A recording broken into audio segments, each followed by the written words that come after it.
Good morning, everybody. How are you doing on this fine morning?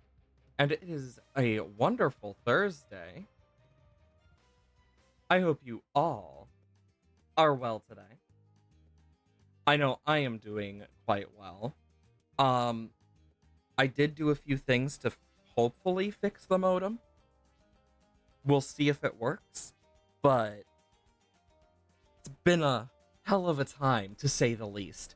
Holy crap. Um, this is gonna be a pain in the ass. Lease cash, impoppable, alternate balloon rounds, reverse, and then standard, but it's ravine, erosion, rake, the cabin, and hedge. Also, good morning, Het. How are you doing today? Hope you are well. Um, I did do a bit of looking at the crew stuff. I think I'm gonna, this is kind of the crew I decided on because I want Psy for erosion. I don't know how well Ravine is going to turn out, but we'll find out. Rake shouldn't be too bad. The cabin and hedge, I got some ideas. But, yeah, I did this, and I have, stuff if need be. Had a pretty nice day in the kitchen. Fair. Yeah, for me, it's I woke up, I passed out for a little bit more because my body did not want to wake up. So it was full on sleep paralysis. And it was what the fuck is going on? Because I don't usually have that issue. But it definitely caught me off guard. Though I'm doing a lot better now.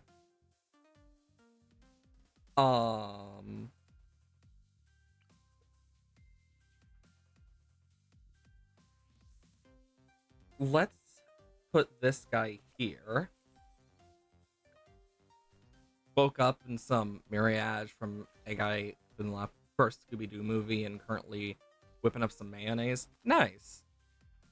You know, it's been so long since I have actually made homemade dip in any form. I just haven't had time. But it's always so fun. Because I've made some really good homemade dips. I have this cookie dough dip I know how to make that is it's basically like making edible cookie dough, except it's more liquidy because it's a dip. But it's a perfect dessert dip. Really good. One of these days, I've actually debated in the Discord putting a recipe channel just for people to share recipes because I feel like that would just be fun.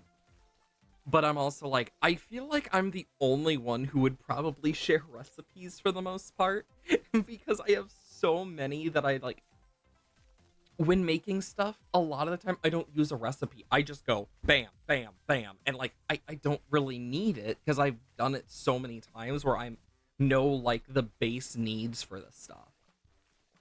It is a special time where food delivery is more common, so I just say, but cringe to homemade.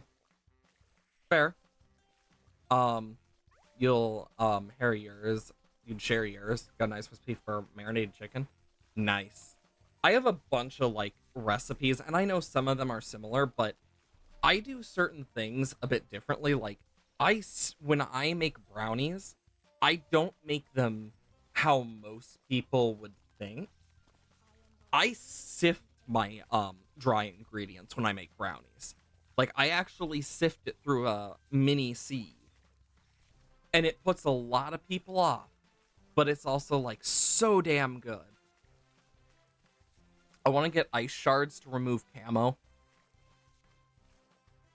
but it's gotten me really good with that. You love to put espresso powder in your brownies? Fair. It's different for everyone.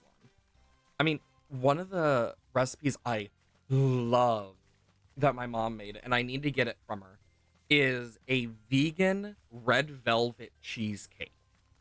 Holy crap. It was really damn good. Because she had to make it vegan for one of the parties she was going to, and she made one for me and my D&D group to try. And one of the people in my D&D group is allergic to gluten, so it was just oh hell yeah. It makes it a lot easier because, yeah. I also did like, I know, like, the limits of my onion allergy, too. Like, I know I can use only so much onion powder before it starts to suffocate me, but not, like, I can only go to a certain point. Raw and cooked onions that haven't been dried in any form, oh, like, my mouth instantly is fuzzy, even if it's just a little bit that's been taken off. So I have to be, like, really careful about that. But, like, if I touch it with my hands, it doesn't usually affect much with my hands, but if it gets on, like, my arms, I just get hives. And it's not the worst hives, but it just depends on, like, how raw or stuff it is, and it's so annoying because whenever I, like, have to go to places, I always have to make that known because, yeah. Because, like, I know I was invited to a restaurant this weekend because my sister's having a graduation party because she finally graduated, and it's like, Jesus Christ, I remember when she was like a tiny baby. Like, I remember when she was born. But when you marinate your chicken, you always turn it to a schnitzel. Nice. People find it weird when I mention this, but jellied meatballs, I use jelly in my meatballs when I make a meatball dish, and it may sound weird, but it adds the perfect sweet savory flavor that I'm looking for my sweet meatballs, and it is a godsend. Highly recommend. And it may sound crazy,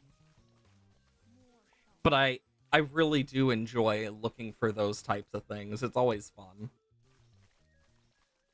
Because sometimes I like to use weird ingredients because you never expect them to work until you use them or until someone else uses it. Like, one thing I do with my mac and cheese that a lot of people don't realize is I put mayonnaise in it.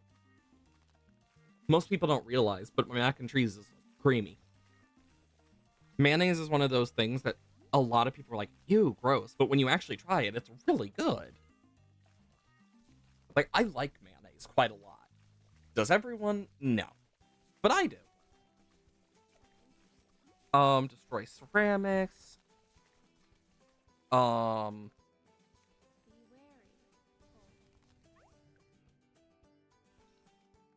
Yeah, we're not beating this round normally.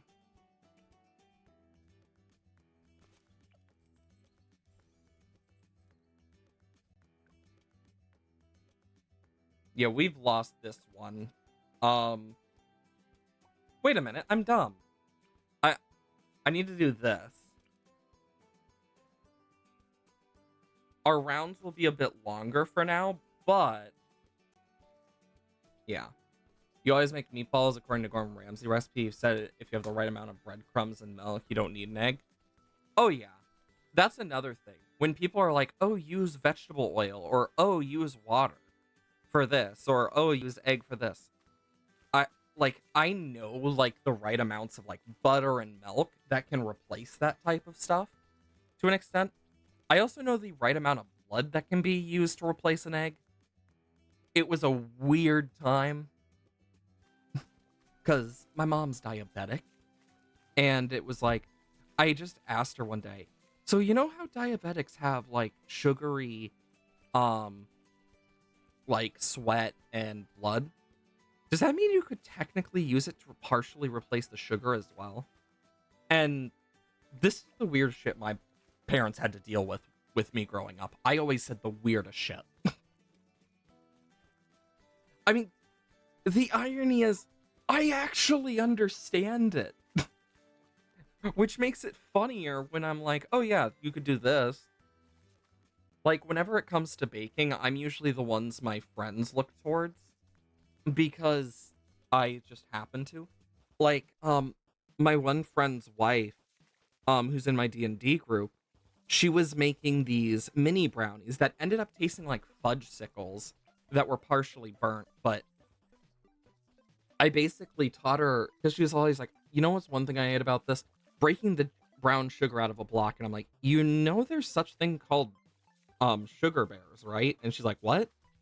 Yeah, you literally like soak them in warm water and keep And then for a certain period of time, usually a few months, at like almost the full year, it keeps your brown sugar from hardening to basically a nuisance level. Or use a mortar and pestle. Oh, I just use the sugar bear because it is a perfect way to do it without wasting as much time, and it doesn't clump up and harden as bad. Like, there'll be clumps, but not anywhere near like needing to mortar and pestle it. Like, I have so many random little bits that I've helped my friends with. Um, for example, when my mom and I started trying sourdough stuff, one of my D&D friends, he was just like, holy shit, this is really good sourdough. What the hell? My mom and I also tried Asiago, sourdough. It was my idea to try sourdough pizza dough, and we kind of did that together for a family thing. It was so damn good. Like, it's something that I've been like, next time we get a chance, we need to do that for a family thing. Because, like, I try to do stuff with my family still. Like, even when I'm not living with them, it's like, it doesn't matter how old I get. I care about my family. And I would want to do that as long as I'm close to enough to them that I can actually drive. Because in all honesty, I actually really enjoy those types of things.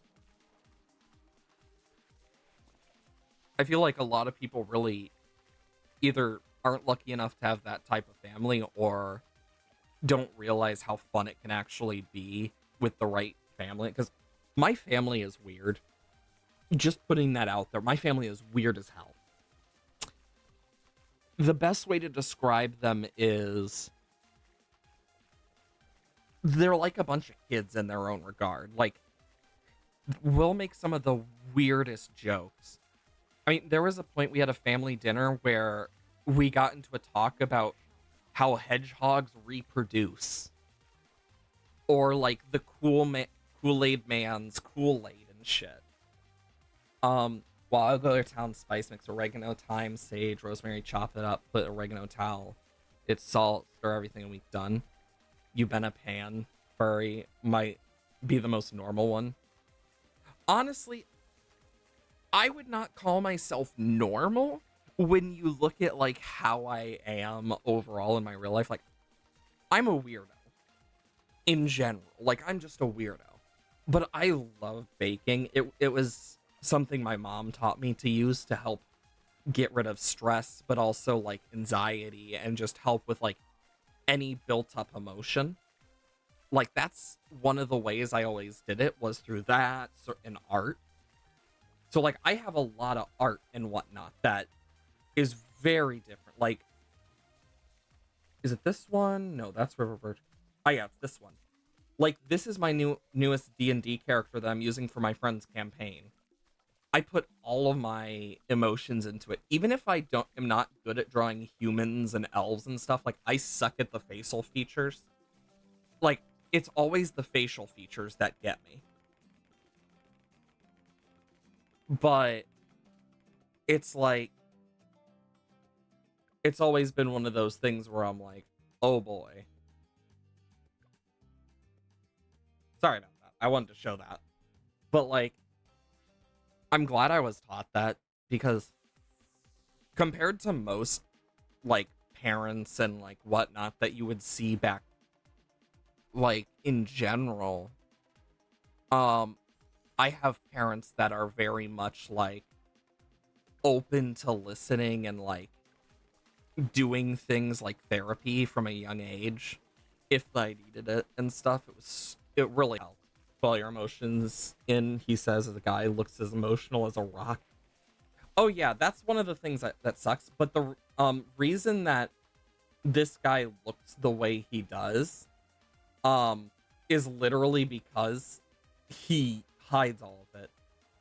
There's like, I would have added the thing to the eyes, but he literally doesn't have that type of joy. Like, the whole point of the character is his mother is dead and he doesn't know who his father is. His father's actually the god of shadows. which is why he's a mark of the Shadow Elf. But he was basically raised in the swamps and whatnot. And it's like, yeah, hey, Cruel, won't be here for long, EP. I certainly will hydrate.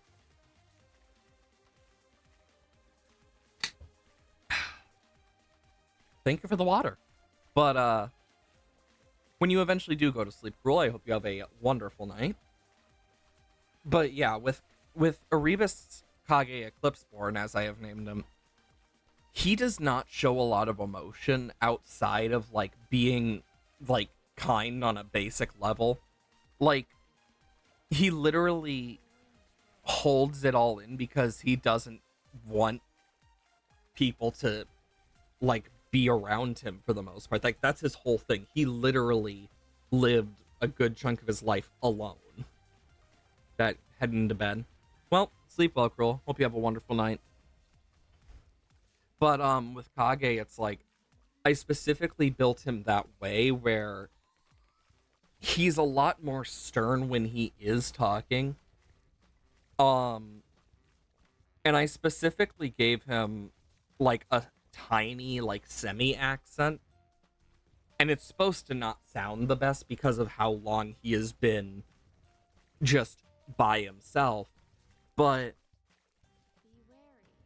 his whole philosophy is if you're not strong enough, nature will kill you. The only time he actually goes out of his way to protect people is if they're a child, or they're sick or elderly, or if they look specifically like his mother. But his whole thing is like hiding that. And I kind of tie that in with why his magic is having so many issues, is because he's hiding all of that inside. Like, that's the whole point of the character. It's a really fun thing to create, like, characters and whatnot, and it's why I enjoy it so much. Because I definitely want to create more characters like that have those types of different things. But now that I finally get to be a player character, I get to have a more emotional character. I know I'm not the best at like putting emotion into stuff, but I specifically made him stern. Like, when it comes to humans and elves, I'm nowhere near as good as when I draw like furries and whatnot, and like anthros. Sounds cool, but slightly cut you off. Your mayo is done. Gonna do the dishes, so mute me, but don't like to have streamers on where I can't react. Fair. I mean, for me, I usually put streamers in the background and just like half tune them out, half tune them in. So like I'll be working and it's just I'll hear the most random shit.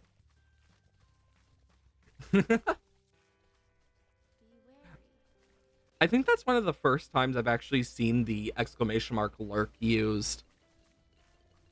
Because thinking about it, I've seen it used like one or twice before now. There we go. First one done. Okay, so next is Hedge Impoppable. 3 to 75? Not bad. And it's not an extreme Odyssey, so I'm not too worried. I'm just debating how I'm gonna do erosion as well. I can use this to slow them down. But now that I don't have the money cap, I can do this. And I want him to go for strong, because I'd rather slow the strongest balloons first. Because that'll help me in the long run. But sadly, I don't get so lucky all the time.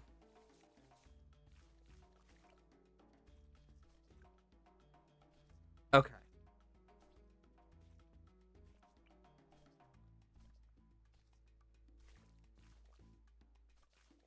How much is this? 420? Okay.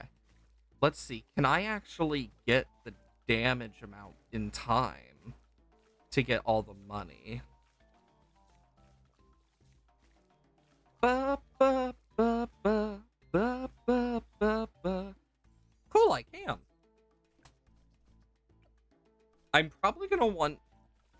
bigger globs just for the sake of it.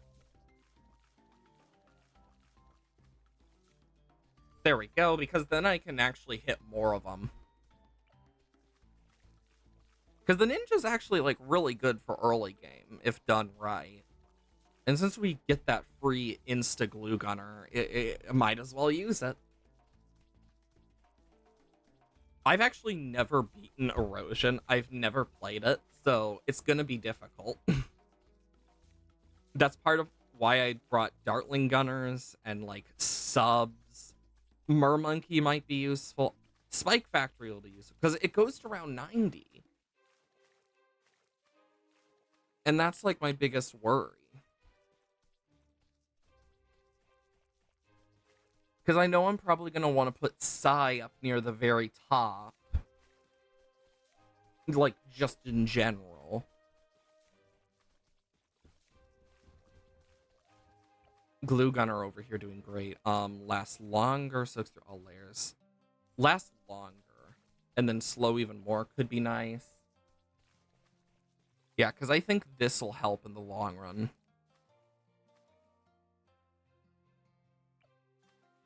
People really, like, sleep on the Glue Gunner. I feel like the Glue Gunner is one of the most slept on of the towers. You know, that actually reminds me of something I did when I was younger. I used to make gingerbread houses. It was fun. We'd do that sometimes for Christmas. And I remember the amount of frosting that we'd use just to glue those pieces together sometimes. Oh my god. Because it never mattered, like, how nice it looked. It was more for the fun of it. But sometimes it was just like, Jesus Christ. Oh my gosh, I remember those so well. But honestly, it makes me want to do another gingerbread house again this year for the first time in God knows how long. Because I actually really enjoy, like, decorating and stuff when it comes to, like, cakes and other desserts as well.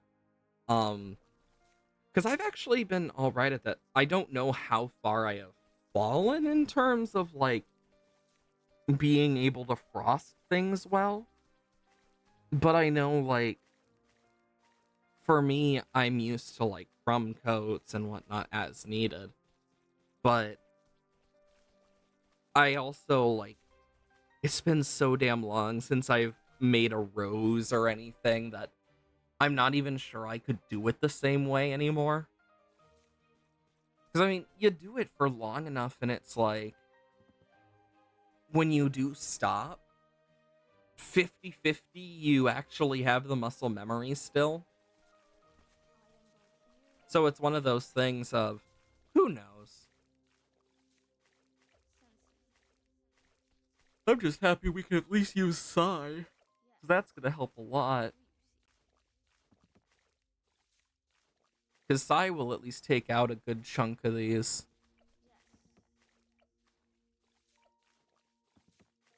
Okay. Because I don't really have anything that can make money. Except for the engineer, but I mean, even then, that's a much more expensive way to do it. Ah, yes, size weakness. Purples. Because I know at level 20, Psy can hit every balloon type except for BADs.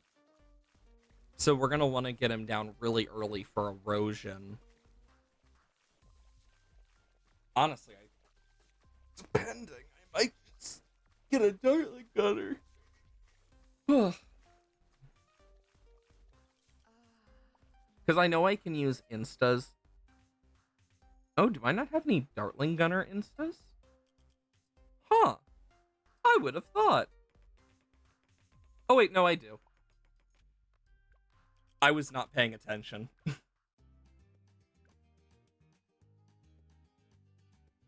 This is, like, I've thought about turning off auto start just so I know I'm paying attention. But I also am like, who knows? Lord knows what'll happen with that. There we go. That should help. Because, yeah, they'll all be close to each other, so the ice monkey will easily be able to just... Perfect. Because, yeah, with this group, it should work really well.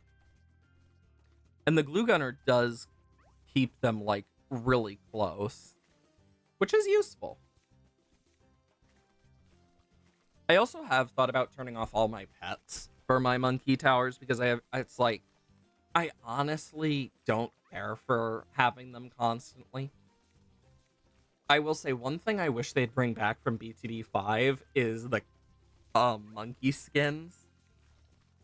Like, we have skins for like their darts and whatnot, but I'd love a skin for like some of my monkeys. Like, I think it would be so fun to just have an ice monkey that looks like a snowman. I think that'd be so cute. But it seems that version of it in this is the pets, which is understandable. But yeah, there's part of me that has wanted like little unique costumes, but it also means those costumes would have to count for every single one. So that's not only 15 upgrades, but it's a variant of, so each one would have its own for a 001, 002, etc., but also a 202, a 203, a 023. Like, each one would have its thing for some of them as well. But I feel like they could probably, depending on it as well. But yeah, I can see why they haven't done it. Doesn't mean I wouldn't like to see it one day. Because there's just so many upgrades. And that's not even counting paragons. I mean, alone, there's just so many, like, things. Because with paragons, there's each degree level that changes. Like, every certain amount of degrees, it does change. But, yeah. Definitely would be one of those we'd just have to see if it ever happens. If it does, cool. If it doesn't, anyways. That's how I look at it.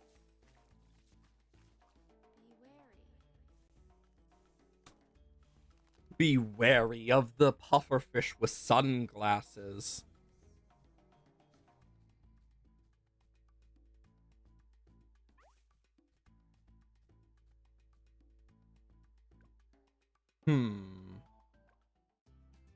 Okay, so seeing how much the ninja dealt.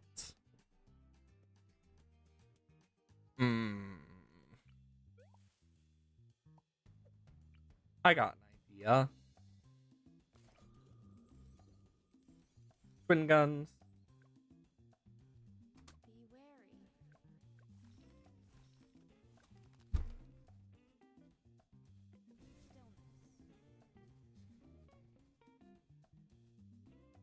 I'm wondering if that'll be enough.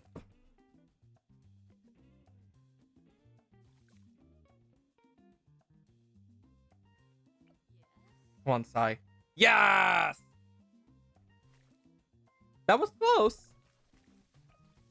But thankfully I have something. Let's try and get airburst starts and then triple guns. I feel like we should be good because this can take care of a lot. Triple guns. But I am going to want to get Moab Glue, I think. And then Relentless, maybe. Because it will stun balloons, but also it should keep the Moabs, like, held back relatively well. And that would actually be pretty useful. Because slowing a Moab is damn good.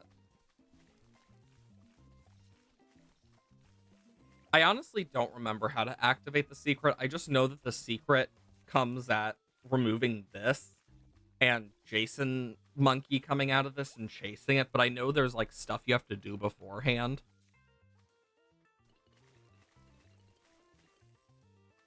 Like, there's so much like random stuff. I just don't remember though. Popped balloons that were glued, stun nearby balloons. That is what I want. Because I feel like, especially where what we have is, Yeah, look at this. With this and with Psy and the sub, it's just gonna go becomes quite powerful.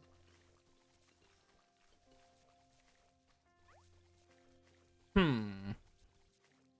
I mean, it's working well. I have yet to use my beast handler, but I know why. I am saving the beast handler as a need be. Because the beast handler is actually like really good if used correctly. I'm hoping 4 will be enough, but my plan is with Ravine. I'm gonna try and get the giant condor, possibly a Poakai, just because it would take stuff back to the front. That's how I look at it. It could be very useful. That's the main reason I brought them. Gonna see if that helps. Will it? Who knows? But I know I'm gonna probably want to get a mermonkey and whatnot. With erosion, I should be able to do it without the mermonkey if my strategy works. We'll just have to see. But yeah, we can easily shred through the rest of this. Armor piercing, because why not? I could just go for this for the extra pierce and damage. But because I know I'm gonna for erosion, I'm definitely gonna use the subs earlier on. Because if I get advanced intel on them, this is no matter where they're placed, they'll still be able to hit things. I don't know how much earlier on I'll get them, but I know I'm going to start with like Psy and the Dartling Gunner. Like 100% those would be the best. And might as well get Caltrops.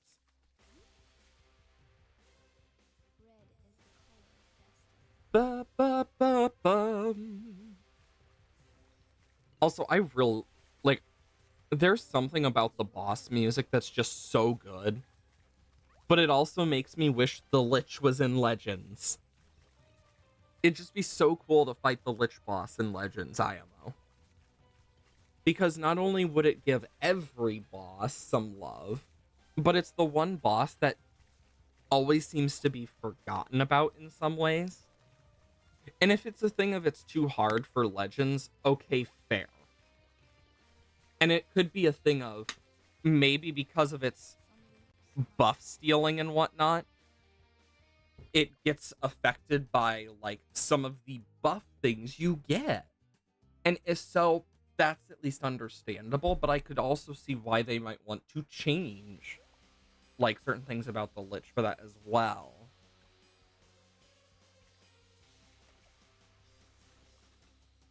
Arctic Knight. Bum bum bum bum bum. Yeah, the Arctic Knight should help. The Mermonkey is underrated for how good it can do against this round with the right setup.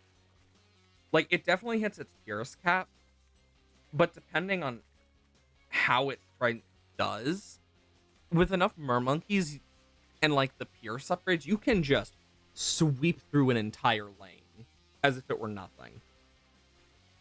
I believe it has to build up more to get more Pierce. Let me check.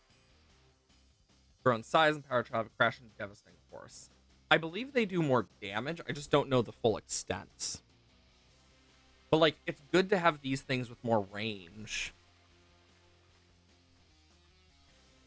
Like the Burbank is just good for cleanup.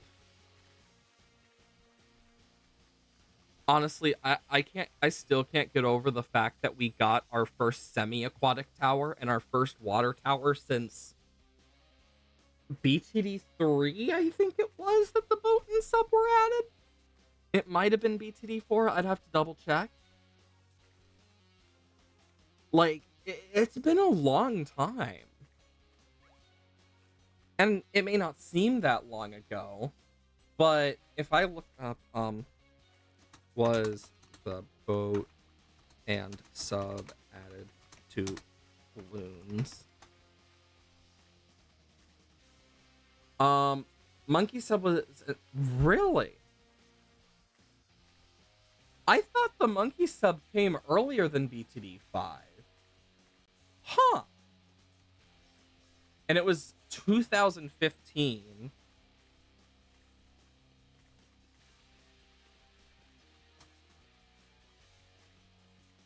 I thought the Monkey Sub was there longer.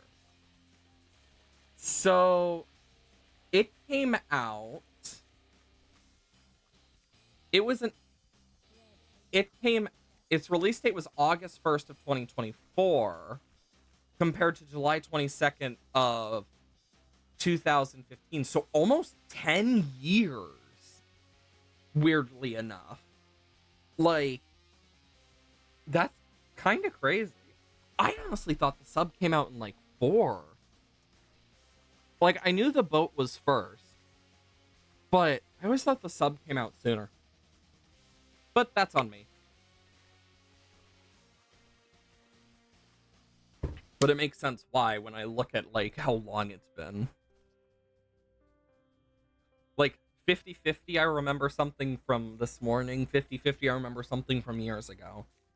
Most things I remember are just, like, random moments in my life, and they'll just pop up again here and there. Like, I still remember watching Hermitcraft back in... And, because I looked back at, like, my sketchbooks and stuff to see if... Because I knew I drew stuff for Hermitcraft. And when I looked back, I went back to when certain people were in the season. And I had fan art of a person that first appeared in season 3, Impulse. But it was his season 4 skin and season 3 skin and further on, but it was an older version of his skin. But I also had a few other people who hadn't made it to season 4 or didn't go to season 4. So it must have been around end of season 3, beginning of season 4. Some of the hermits change their skin depending on the season. I.e. Exuma, for example, changes from his normal Doom guy to, like, the turtle, for example. Or another example, the bee. But, like, I had some art of Biffa before he deleted all his Hermitcraft videos. Because Stress didn't join till season 5. I remember when she joined. And I remember Scar's, like, first season. So, yeah, because... And I was like, I wonder if I were to go back and watch everything from before then to now, like, watch every Hermitcraft perspective, wonder how long that would take. Like, and that was a thought that I had for a long time. And then lo and behold, this morning, I just see on my YouTube recommended as I'm loading up some music to put on before I do my morning routine, because I usually do. And I see someone who's like, how long would it take to actually watch every single perspective of Hermitcraft? Just under a year, with like 200 some odd days, apparently. I put it on the background while I showered. And then whatnot. And it was like, and that's for straight days. For an average person to do it, it would take over a year at least. If you're like middle of the road, which is like, holy crap. How much of my life have I dedicated to Hermitcraft unintentionally? Because something I know about myself is, especially now, I watch like 1/5 to 1/4 of the Hermitcraft server for the past few seasons. From like different hermits, like there's Gem, Pearl, Green, Mumble. Like, I usually put the stuff in the background. Have I actively watched constantly? No. Have I put in the background? Yes. But there's also like B-dubs in there. Then I have like Skiz, Impulse, Tango. Like I put like Zuma, Joe Hills, I put them in the background. I even put Joe Hills' streams in the background sometimes while working because it's just, and it's something I noticed him doing is he's been reading, I believe it was Frankenstein right now. I'd have to double check. But he basically reads while doing his really grindy stuff on stream, and it's like, oh, neat. But it's definitely gotten me wondering, like, I wonder what else we might be able to watch and whatnot. And then I realized, oh wait, I also watched Joel. Since it's his first season and stuff. I watch everyone at the Magic Mountain. I watch Scar. Like, B-dubs and Scar are like, so like B-dub, Scar, Gem, Pearl, Green, Mumbo, like those are some of the main ones. Like, if I'm like having creative, like I just don't know what to do, sometimes I'll just watch them and get ideas. Like, especially with the new buildstone revolution that's kind of happened, where people are mixing redstone into builds. It's like, holy crap. Because, like, it's revolutionized now that people are making, like, fans and whatnot. Like, animated waterfalls and stuff. And it's kind of crazy. Like, I used to watch Tinfoil Chef, until he passed away. I loved him. He was great. He was the main one I watched on Hermitcraft for the longest time. He has the shortest seasons in terms of episodes. Usually. Keyword is usually. But another one I remember is Python. I remember Slipgator being in Hermitcraft at one point. You know, I always wondered what happened to him because I stopped watching. I never watched his Hermitcraft. And then I was like, you know what? I'm curious what he's doing. And then I watched some of his art. And then I stopped watching him like a long time after because it was like, I just don't have time and whatnot. And then YouTube had that whole unfollowing people thing. And I didn't notice. And I'm like, you know what? I wonder whatever happened to him. So I actually looked it up. Apparently he I don't know if he still does or not, but there's a point where he was living on a boat with his partner and dog, and I'm just like, holy crap. Like, it's crazy how much changes when it's like, oh, I wonder how this person I used to watch happened. Like, another one I was like, I wonder what happened to them. They haven't uploaded in a year. Lord knows what happened to them, but not really any sign. My guess is a bunch of stuff happened, but also, like, because I looked at, like, how long between some of the videos, and it's like, some of them were, like, months apart, so it's very possible that they kind of got burnt out. And if so, it happens. I get that. There are times where if I overwork myself with, like, certain things like art and whatnot, I do burn myself out. I'm also going to just do that quick. Fix the thing. But because I forgot to change my audio thing from yesterday with the chaos of that damn Forager stream before my internet just...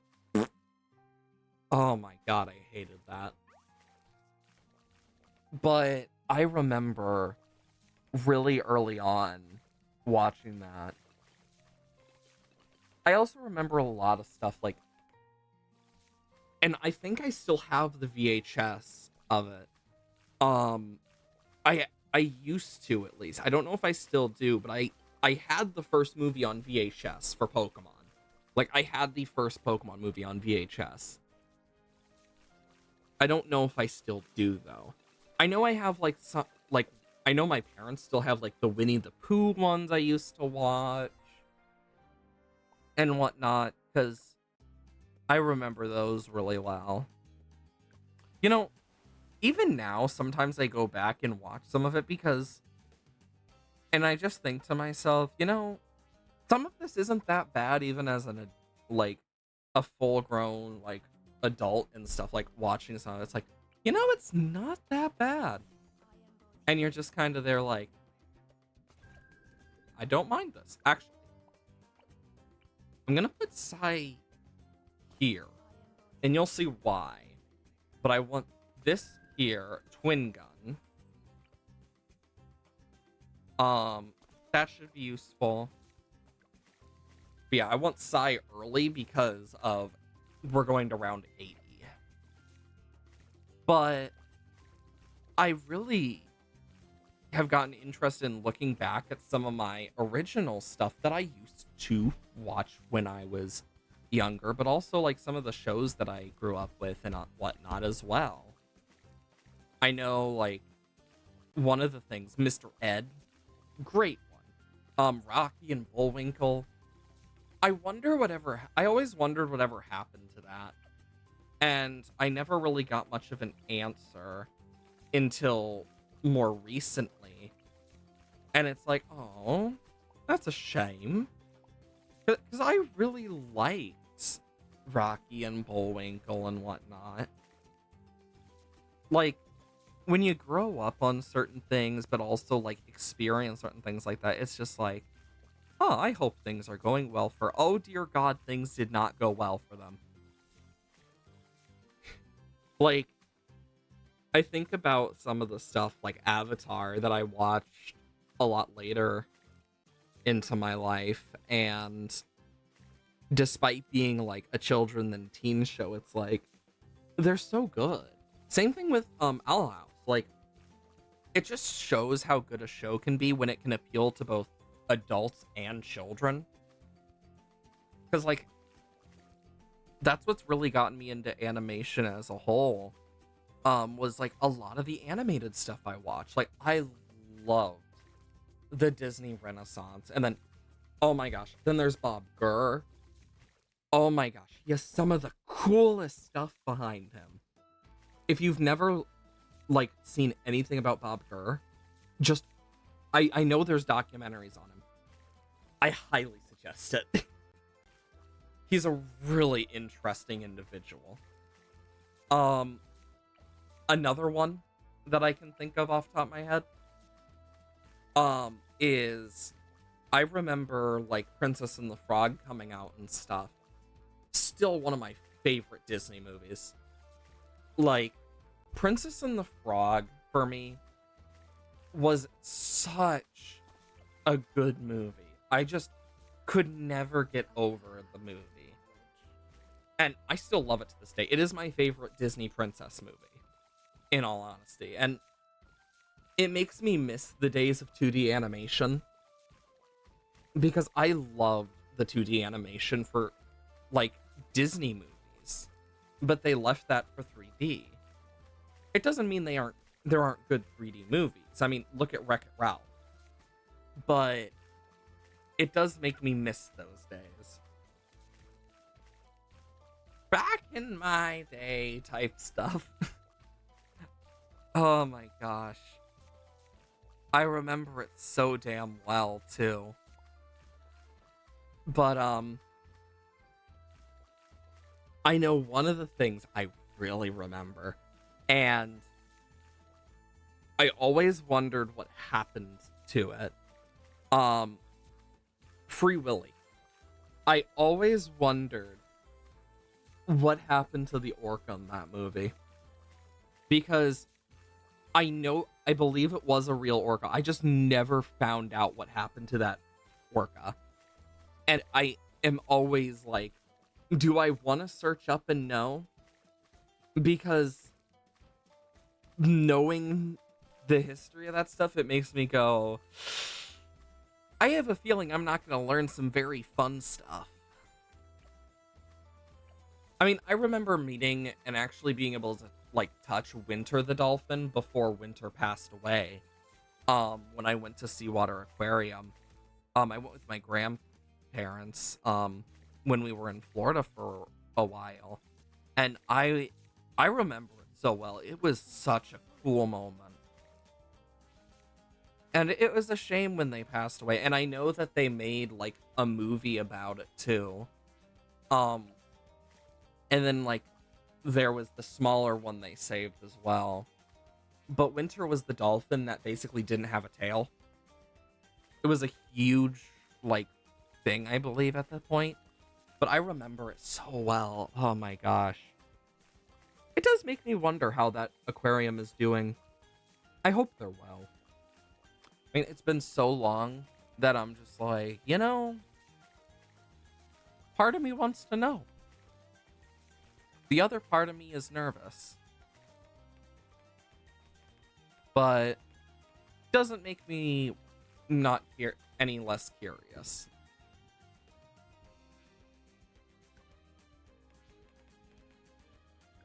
Why are you not hitting the camo leads? Oh.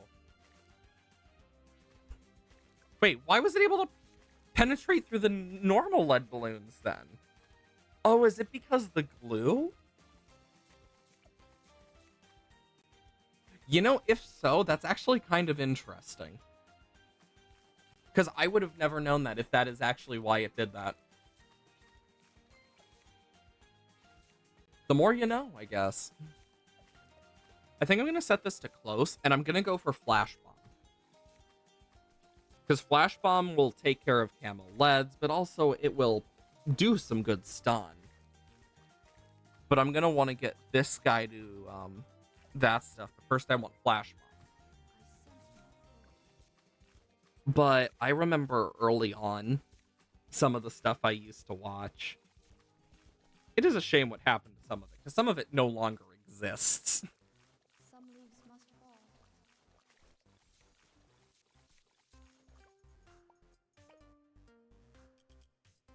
I did not mean to restart, but it gives me a chance here to, I think I want to separate these a little better.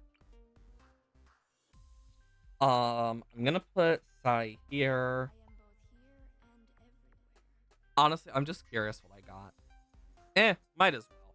I have so many instas that I'm never gonna use otherwise. And I know there is like a max amount of them you can actually get. Let's get the ninja. Anyways. But yeah, this should help. Keep it on strong.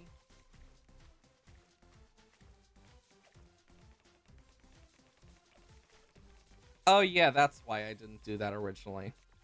Some leaves must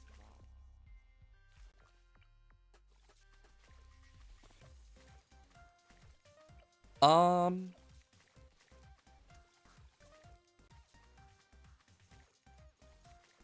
I need something for camo leads, but I want the Odysseys for when more leads come.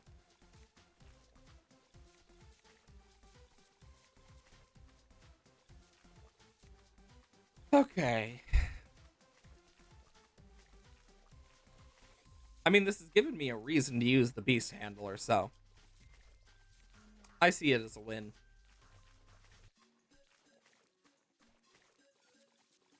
I do wish that if you had like the Gerfalcon and the Horned Owl with the Adasaur, like, or like the Shark, it would do like bonuses to the other ones in that line. I think that would be a really cool way to go about it.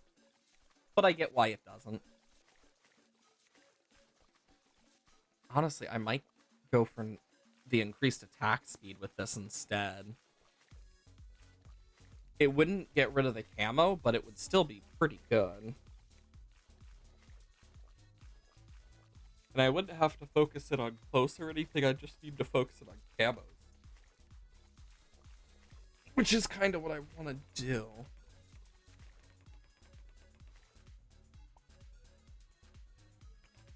Bonk. I really, like, don't care about using powers on this. If I did, I would actually, like, take the time to think out some of these a bit more than I already do, but I don't. Like, I really don't mind. I find it quite fun to just do whatever. Plus, it gives me a reason to actually use them. Because, like, I just have so many powers that I just otherwise would not use. Because, like, if I look at my energy totems, I don't need this many. Look at the Moab mines. I don't need 21 Moab mines. Like, who needs 21 Moab mines? The crazy part is there was a point me and my friend Nate literally covered the entire map in like Moab mines and like the camo stuff just out of sheer boredom. Because we were like, we want to get rid of some of these. Let's do that and then just do a weird challenge on top of it for fun. And then we just used a bunch of engineers. It was a very weird day. Also very laggy.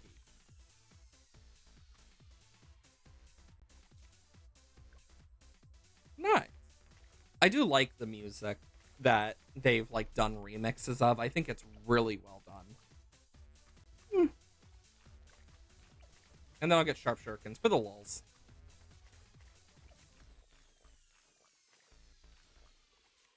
Yeah, we can easily deal with this. I'll do this. Fast production. Oh yeah, I forgot about the sub. I mean, even if this is just bigger stacks with faster production, it's still like cool. We have something. I want to get some airburst and triple guns. I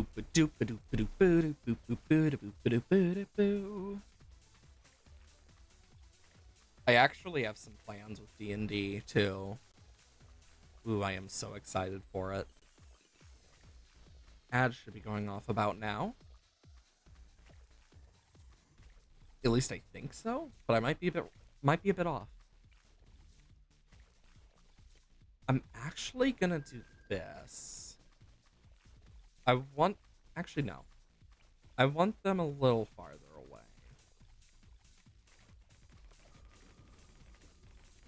Yeah, because then I can get more advanced intel access. Which is good for me.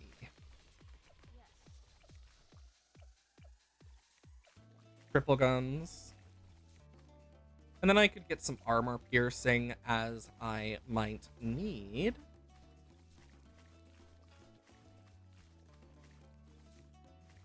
Oh, there's the fortified Moab, and there goes the fortified Moab. Sticky bomb might not be a bad idea either, thinking about it. But I'm gonna get some armor piercing because those also deal more Moab, but also to just damage and popping power as a whole. So that should help quite a bit. I also thought it did something to fortified, but I guess I'm wrong. I might be thinking of a different upgrade.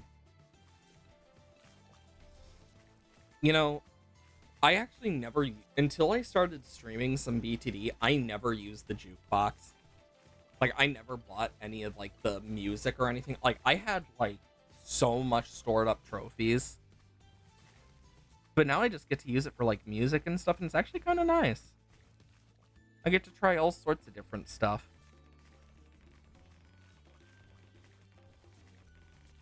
It's actually quite fun. This glue gunner is doing God's work. What else might I need? I'll do that. At least the spike factory will get a little more use. With my pineapples. I will say, I do want, and this may sound weird, because there's like the candy things and whatnot. I want, like there's the snowball and the pumpkin. and the eggs, the rocket. Do you want to know what I want for the sub? I want it to have a special dart because the planes has the bones. You got stakes for the engineer and whatnot. I think it would be hilarious to give the sub mini subs to shoot out just for the lulls. I think it would be hilarious. Just a sub shooting out more subs. And then when it airbursts into the 3 tiny, smaller subs. I think that would be the funniest thing. Just like seeing the heat-seeking subs and stuff. These are the things that like go through my brain when I'm like, you know, this could be fun.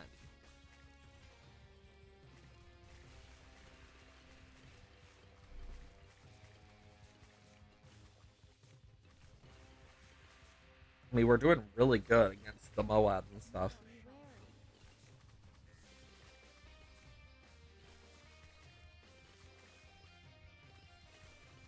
There, now anything over here will slow more. Now the glue gunner is going to actually do more. Ah, yes, camos.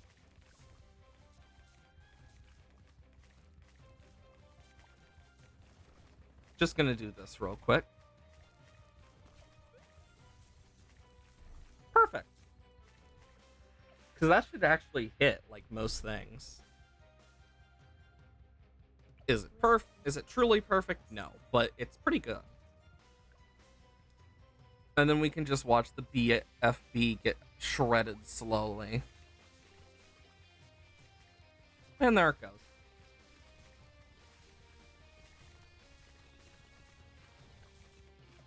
Bum, bum, bum. Some leaves must fall. That was a lot of Moabs.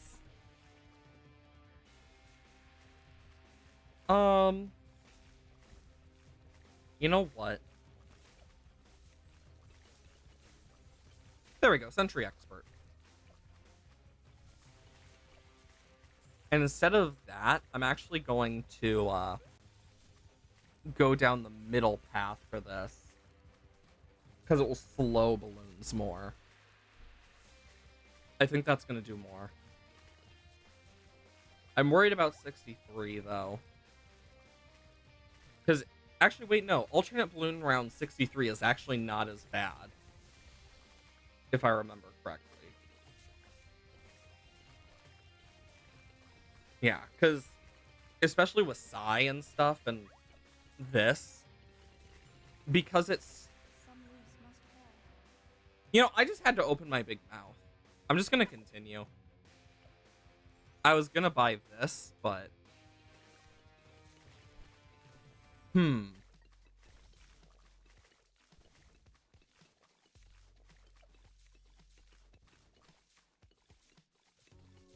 But yeah, normally you can do better. I thought it was all Moab. Yeah, because I can easily just snowstorm. Because that's what I was going to do. Oh yeah, I forgot to push the stuff back too. That's useful. Because the final one is Moabs. Yep. Because that's what makes it easier, is the Moabs. It's both easier and harder in that regard, I guess.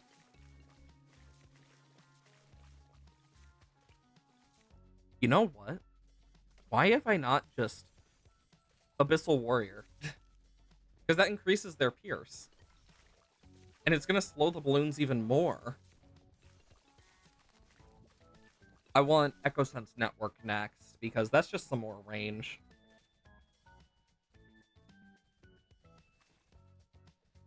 Okay.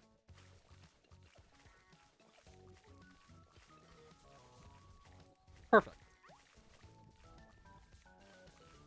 That sticky bomb is doing really nice. My awareness grows. Red is the color of destiny. Definitely a weird strategy, but it's a strategy nonetheless. I feel like if I went into each one with like a specific strategy that I have to do like this or like have to do like that, it would just get kind of boring. It's why I don't want to like. It's why I choose not to black border like some of the expert maps or like advanced maps, because a lot of them don't give you as much like option with stuff, and it gets kind of sad and boring. I'd love to have more option, but I like black bordering the first two sets because I think it's more fun and you get a lot more options. Because I don't want to just do everything optimally all the time. Sometimes I just want to do things for the fun of it. That's why I started playing these games in the first place. For fun. That's why I like tower defense. Like, sometimes I'm fine with being optimal. Other times, I just want to do whatever the hell sounds fun. I sense more food. Sorry about the yawn. Be wary. Oh boy. I will say, yesterday without internet, I basically was just like, well, shit, what do I do now? Because I had so much longer till work. So what I did is I opened up all the mods and I actually like started modern industrialization stuff and actually did finish a good chunk of it. Where I can probably finish it later today because I don't have work. I just have to pick up some stuff for some people because I am off work for the rest of the week, but I have other stuff that I am doing, and that's why. Also, I might get a call at some point during this stream, and if that happens, I definitely will mention it. But that's if I get one, because I am waiting for a specific person to call me about something. If it wasn't an important thing related to my health and whatnot, I wouldn't be as big on it, but sometimes you just have those days. They may not call. They may call later. Who's to say?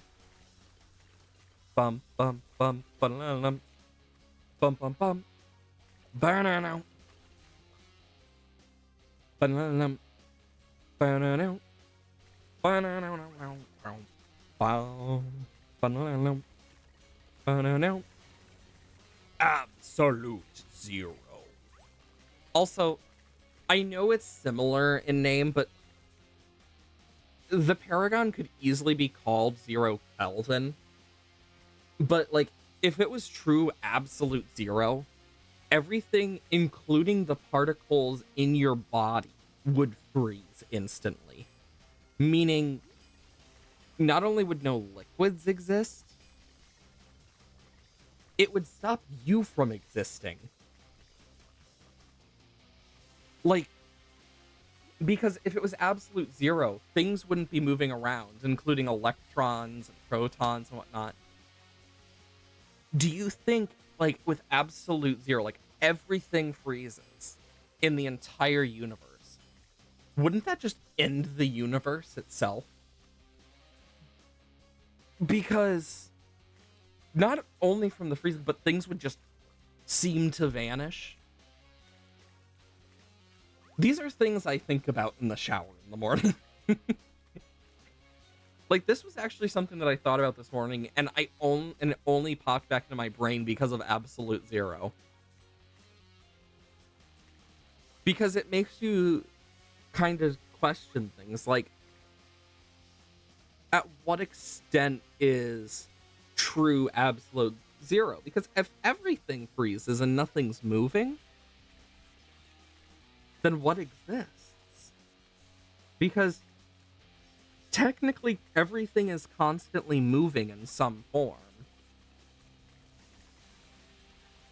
Because I remember that from like years ago, but I'm not a scientist. I just remember it from like high school and whatnot. But it does make me curious.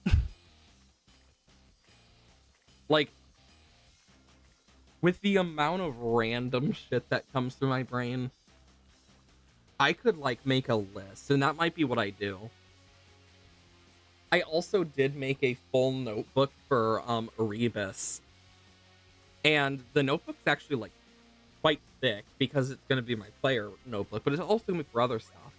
But I've decided that I'm going to write my notes like it's Erebus talking about it in either the future or, like, writing to himself in the future.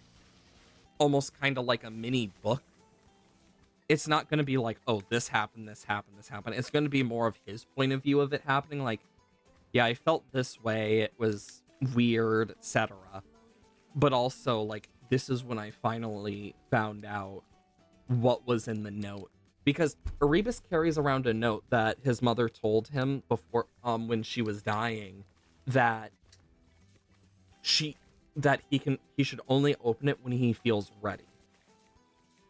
And it's gonna be up to the DM what she wants to do with that.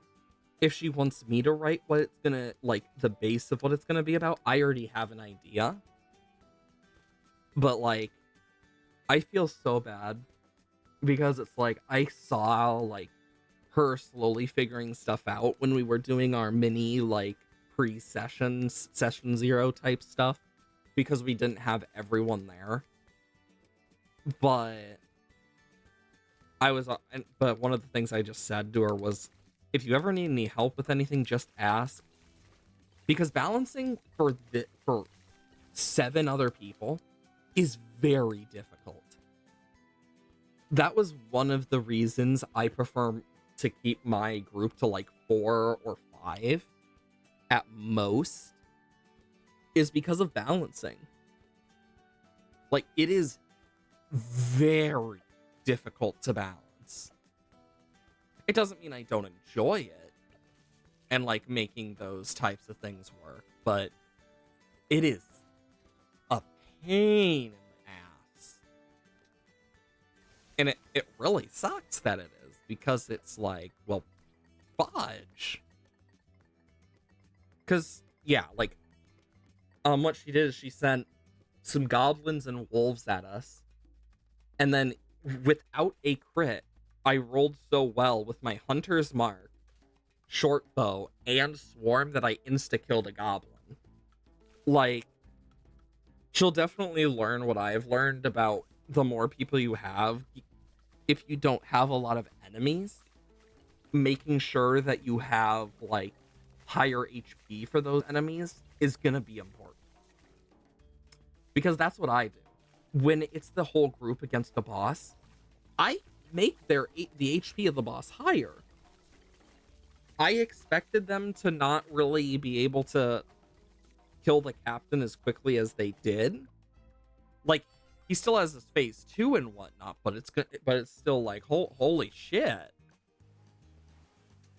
So it's definitely something I need to look more into. I know, oh boy. But I'm honestly really excited to be a player character for once.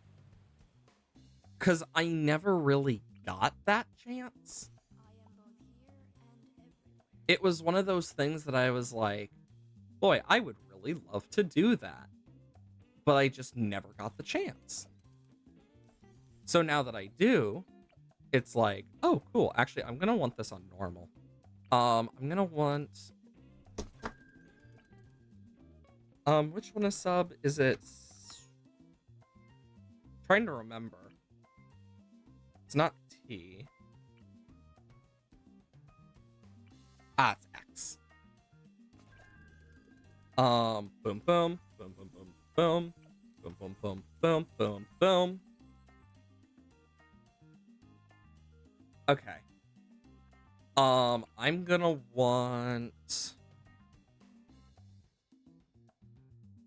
to do this.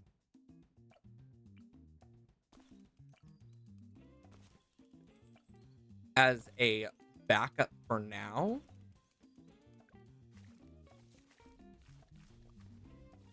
Because, yeah, I know I'm gonna also want a laser Dartling Gunner. But I'm also gonna want like some tacks here from the spike factory, the road spikes and whatnot, because I got some ideas. I've played my fair share of like difficult maps, but this is one of those where I'm like, okay, I need to lock the fuck in.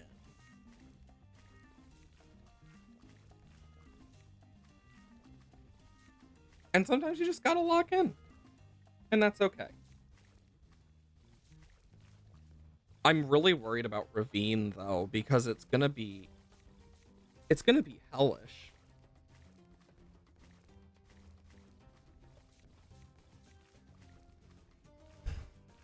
I'm just thinking about it right now.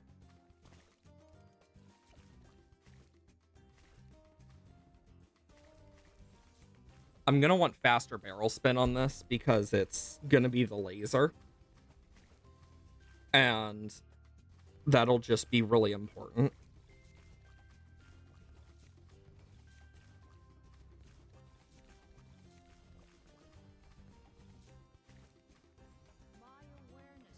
Boom. Because I'm probably gonna end up having to sell the I'm probably gonna end up having to sell those subs for a preemptive strike by like round 90. I'm just thinking about it from that perspective of like, that's probably gonna be how we have to beat the DDTs. Me just reading something I'm texted. Hey 22, hope you're doing well today. But yeah, we're gonna try and get the laser. But before that, like I'm gonna need to do a lot of selling for that final round. Because I'm just thinking about that round 90. Oh my god, it's gonna suck.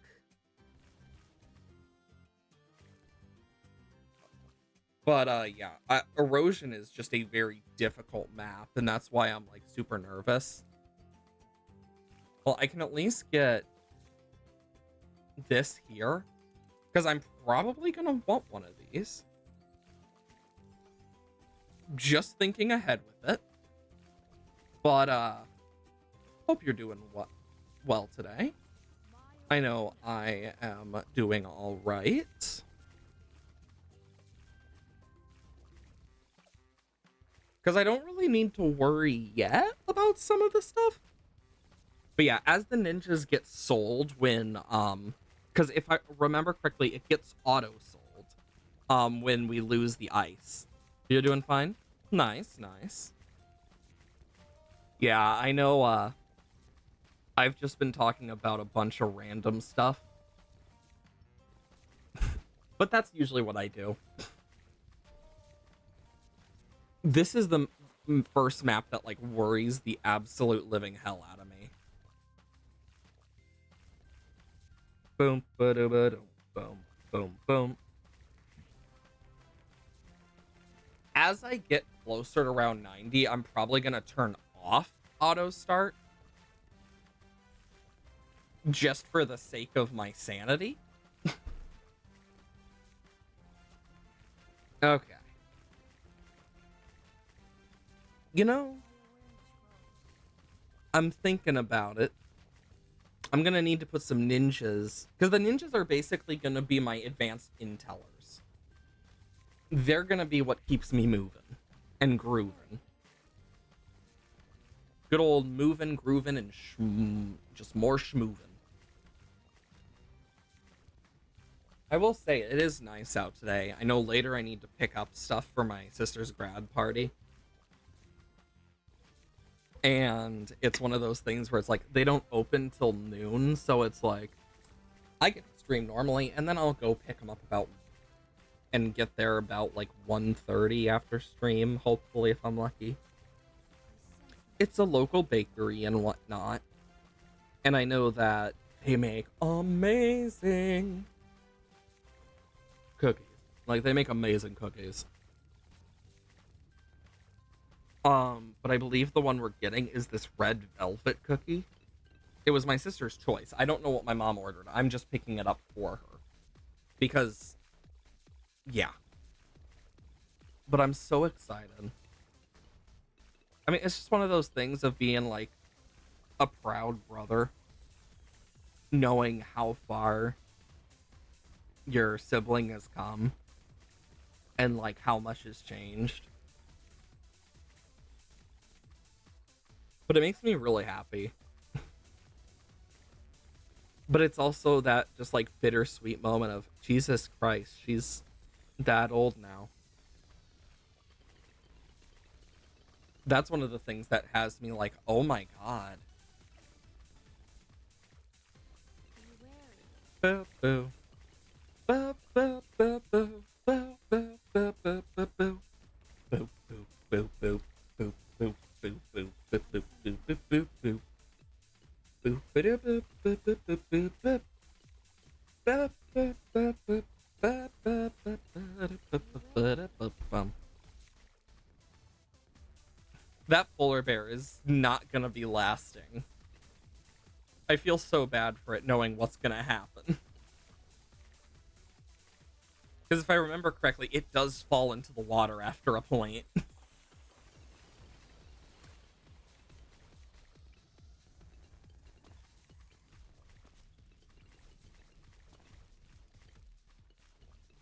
Yeah, as we get further along, I am going to need to be very vigilant.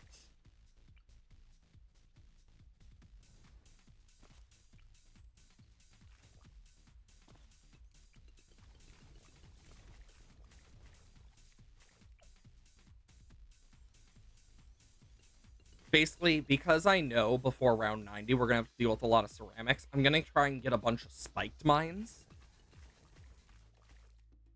Because those spiked mines might just save my butt. I'm actually gonna probably want to get each of these factories down. I don't know if I'll need more than 3. I don't even know if I'll be able to get more than 3, actually. I'm just hoping I will. Alls I know is I'm gonna need a lot. Oh, it's gonna put some up there. How nice. Not gonna be used, but still nice. I can save up a bunch of money as needed. Poor polar bear. I will say I do like the little just aurora that is like mirrored on the water. It's just so nice looking. Boom, boom, boom, boom, boom, boom, boom, boom, ba-doom, boom, boom. This is so cool.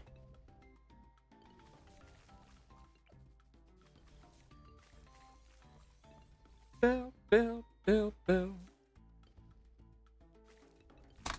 Me just like, nope, I'm speeding this up.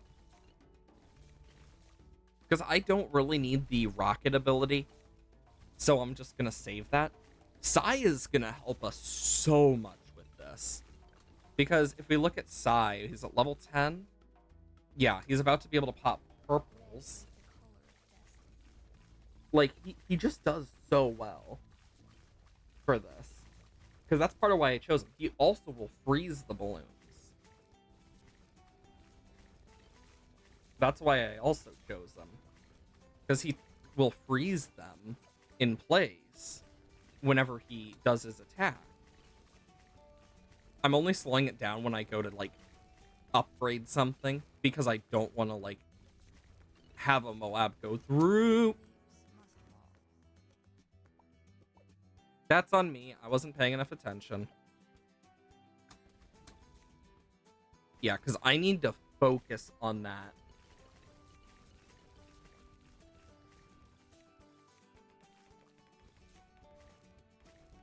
Because I need to focus specifically on those rushes when they come.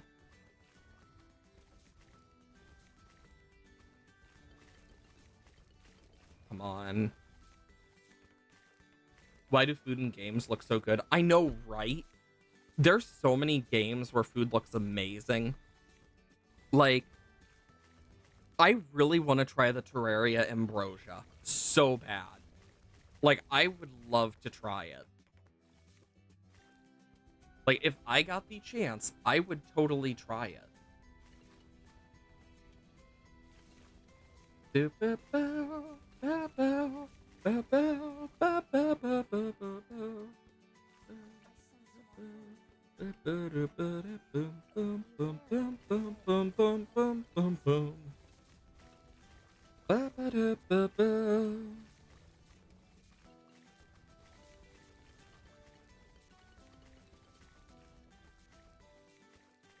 on.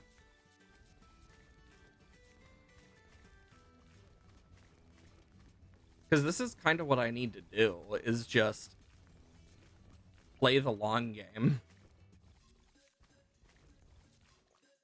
I actually don't know what Monster Hunter food looks like, but there's a lot of games where food just looks so damn delicious. Stardew Valley. I want to try the Lucky Lunch one of these days. If I can make it, I want to try it. I also would love to try those pepper poppers. I think it'd be really good. The farmer's lunch looks really good as well. Like, oh my god. Like, why do games just need to have such tasty looking potions as well? Like, I'm gonna be honest. I feel like the Spelunker potion would be like a mango smoothie in Terraria. Another one. I feel like the gender change potion would taste really good. Just saying.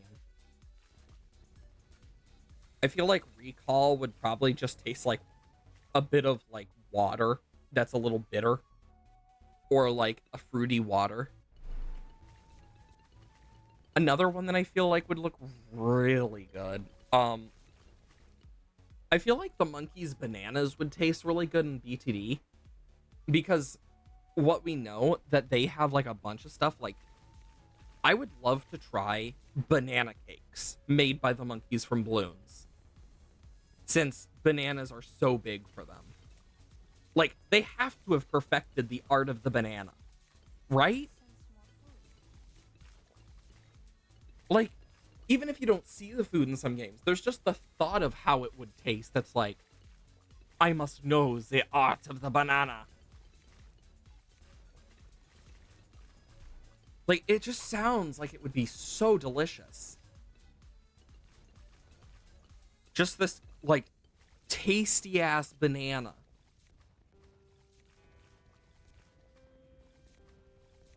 Makes me so curious.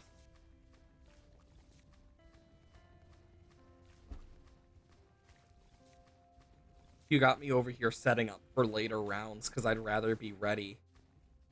Be wary.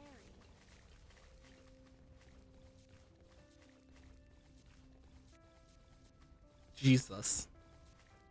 And I know I'm going to need to save money as well, because we're going to need it for the preemptive strike.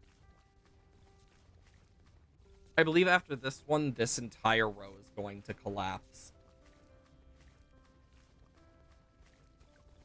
If I remember correctly, it's every odd 10th or something like that.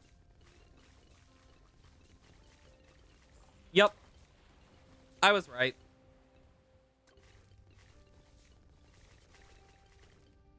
There we go.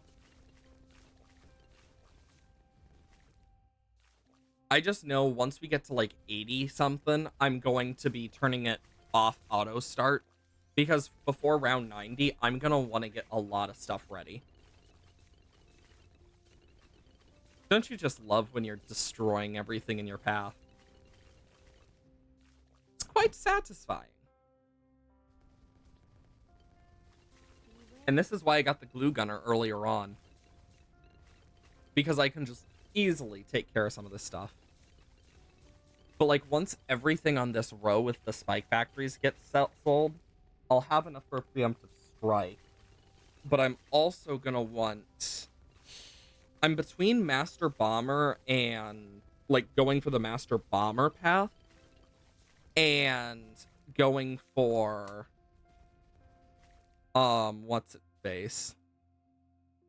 Um Grandmaster. But I'm probably gonna want, because I'm just thinking about, I'm probably gonna want the decamoing, and I think that's why I'm gonna do decamoing for it first. I just think it's gonna be overall better.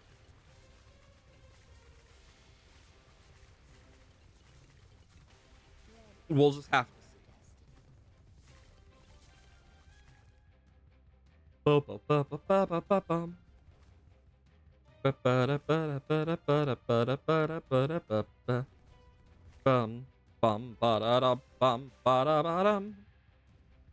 Bum bum ba-ba-ba-bum.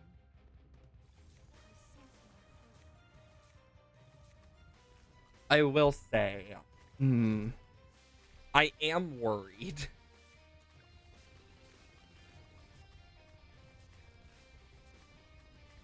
Because I know very well that round 90 is going to be a pain in the ass. I'm definitely, because I'm not going to have enough for Master Bomber. I think Sticky Bomb is going to do better. Sent an example of Monster Hunter food in Discord. I certainly will check it. Let's see. Screenshot. Damn, that actually looks really good. Like, that looks very much delectable, as one might say. Like, damn. Ooh, Sai can now hit Moabs. That's perfect. Oh my gosh.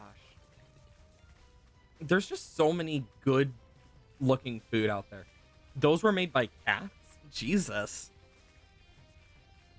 Another thing that food looks good in is anime and like animation.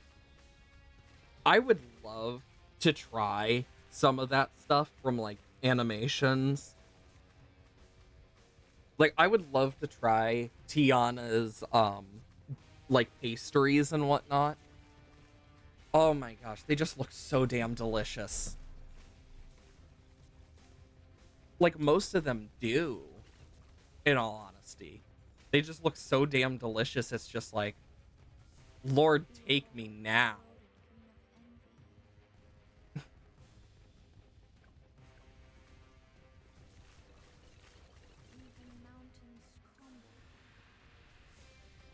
Like, I wish I could say, oh wow, it doesn't look tasty at all. No, it does.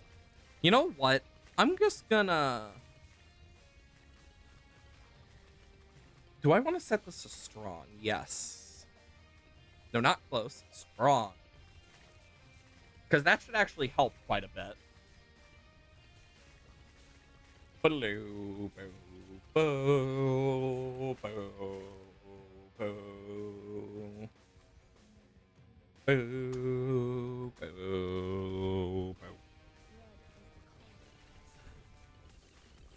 I remember someone saying, and I don't remember which one of my friends said it, but they said, I'd love to hear a melodic version of the boss themes. So that like it harmonizes each of the boss themes together. I would actually I think that would actually be really fun to do. I don't think I'm knowledgeable enough in terms of writing music to do it. In terms of singing, I'm definitely knowledgeable enough to like put sounds together, but putting it on the page is a lot more difficult for me. It's one of those things where when I hear the sound, I see like a different picture in my brain for each thing. And it's like just this faint like image of the notes and like their placements.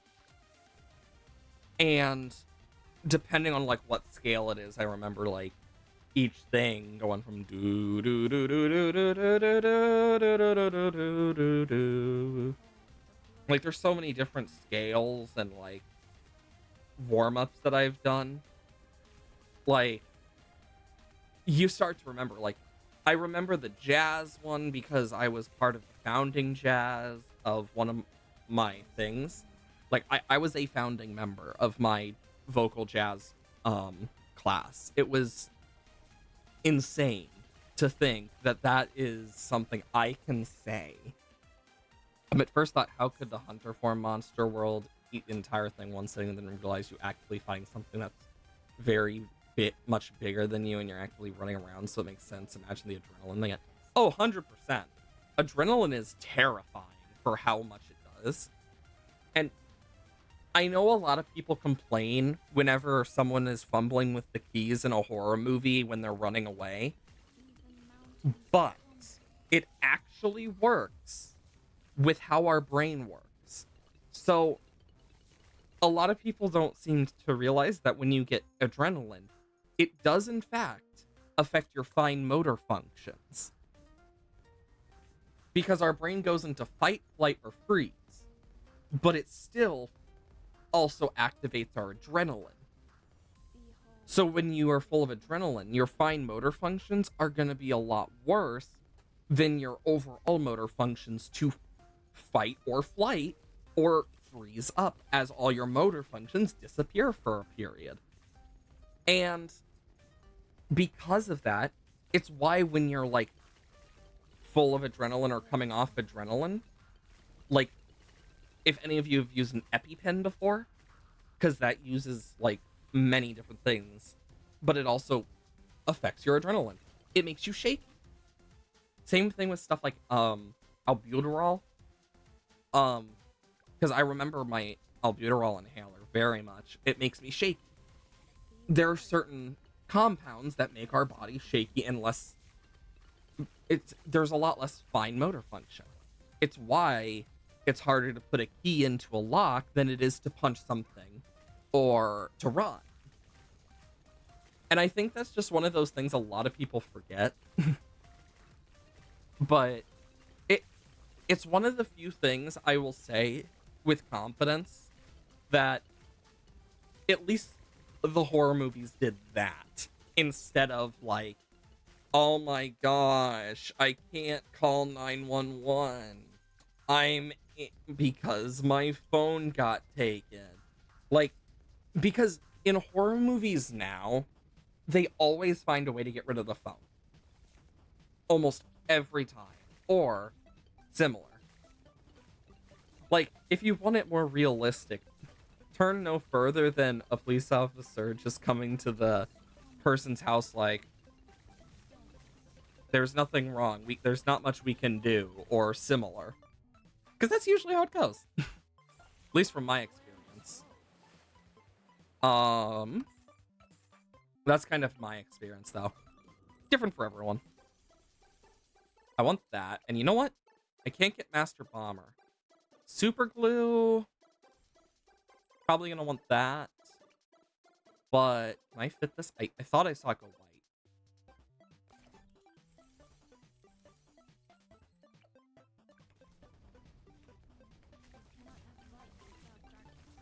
Perfect. DDTs beware. Okay, now comes for the most difficult one. Ravine is literally impossible in chimps without a single thing that can only be used once. And that is the damn sword. Okay, I'm gonna want to put Sai, I'll put him here. Let's see, what do I have any good ones? Actually what? I'm gonna want Balloon Trap. I'd rather not. Like, I know I'm not gonna use these any other reason, so might as well. Because, like, that's stuff I remember. I'm not 100% on how much has changed, though. I will say that. I will take this.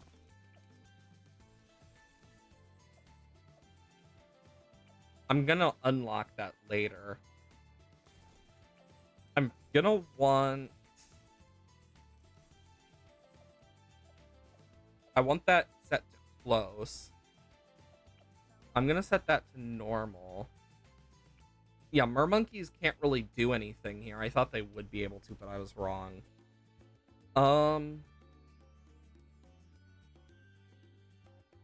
I'm gonna need something over here to deal damage, so... I saw it go white. Okay.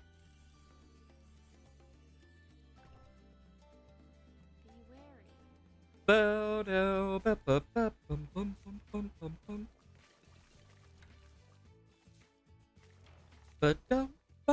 wary. Ravine being the impossible in chimps. Yeah, it was impossible in chimps until the sword. Like, it literally used to be completely impossible. Some leaves must fall. I remember it pretty well. Oh, this is gonna be a pain in the ass. Oh my god. Okay, so what can I do about that? The mermonkey did not work.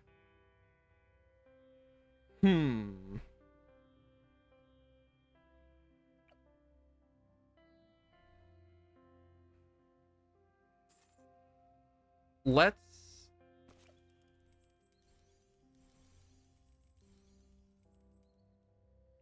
think. I know eventually I'm gonna probably want to just lock.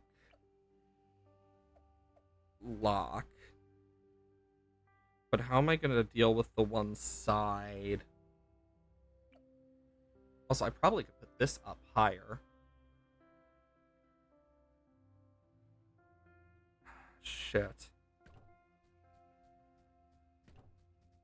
As soon as I get enough, I'm getting Plasma Accelerator. Stillness. Some leaves must fall. Shit.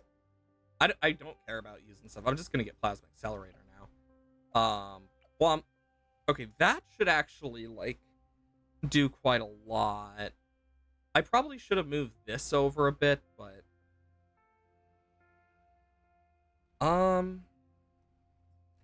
Maybe instead of keeping it on lock, I'll just keep it on normal and keep my mouse there. I'll just need to... I'll need to be smart about it.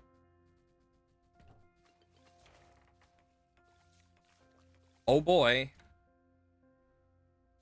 I'm just, like, thinking on, like, how I could do this reasonably.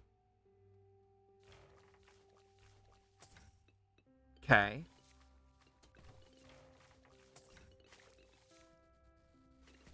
Okay, that guy's gone.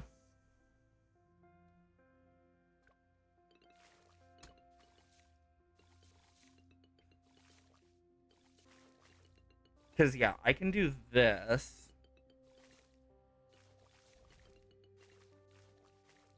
Okay, so yeah, that...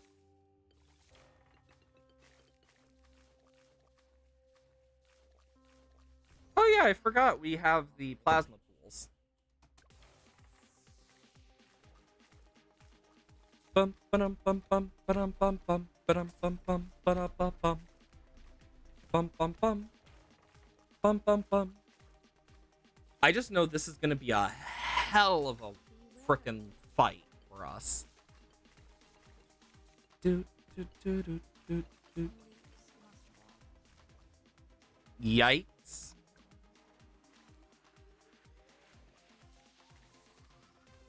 Yeah, I'm gonna definitely need some more Moab damage. Because this is gonna be a painful one. I mean, it's all pinks at least, so that's a plus. Yep, there's the Moab. I've been waiting for that. Oh boy.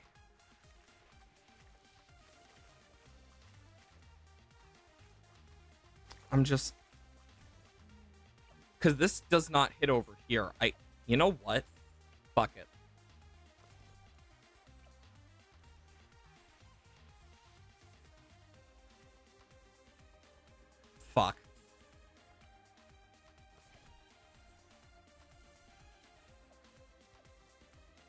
smart. I'm gonna do smart on that. Because then it will actually go back and forth. I didn't even think about that till just now. So that should actually help quite a bit.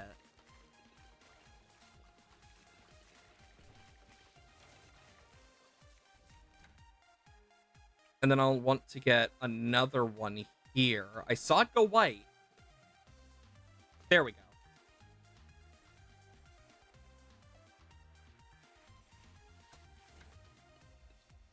And I basically just need to switch this every, like, round or so.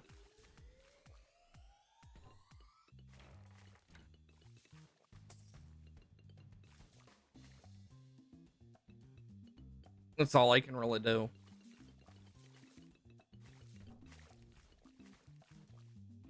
Okay. Because as I go back and forth, I'm just gonna get better and better with it.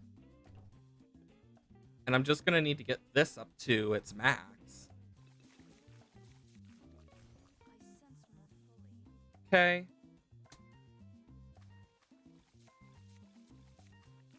Oh boy. Because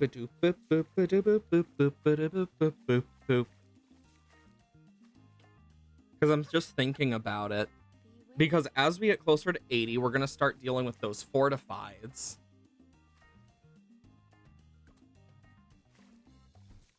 Which is gonna suck. Oh my lord.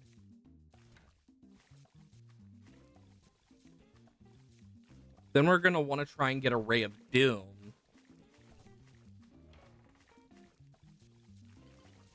Because a Ray of Doom is gonna probably be what we need to keep us sane. Like, just thinking about it.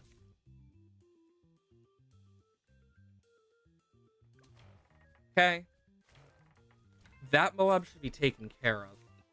Because I'm gonna need to sell for the Ray of Doom if I'm going like my normal. But we'll just have to see. What else? Because Ray of Doom is going to do a lot. It just won't be able to handle the one side. But I have an idea for that. Because I can hit here, so my hope is to use that to my advantage with the Ray of Doom. Will it work? Probably not. But can't blame a man for trying. And then I'm definitely going to want to get some glue gunners and whatnot. Just thinking about it. Glue gunners are probably going to be my best bet.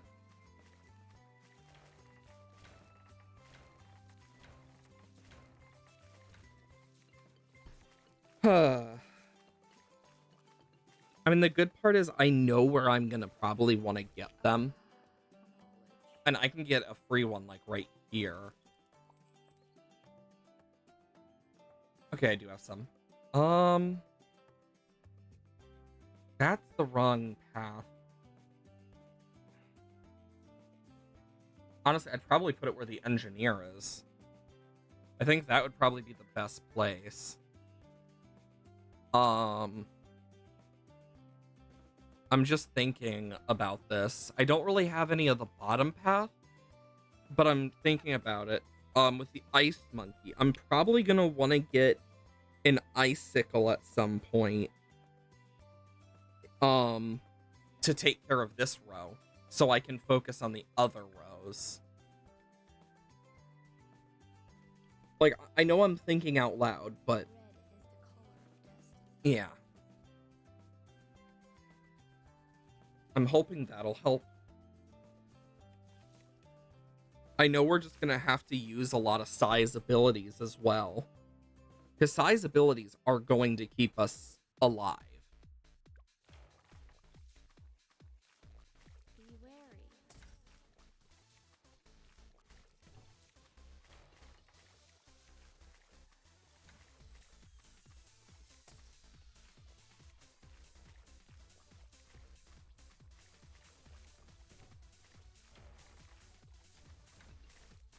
Okay.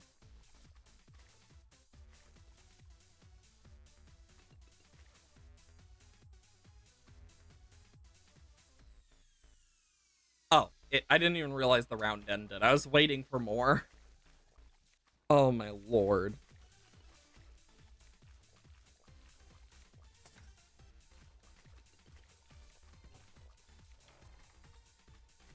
Okay.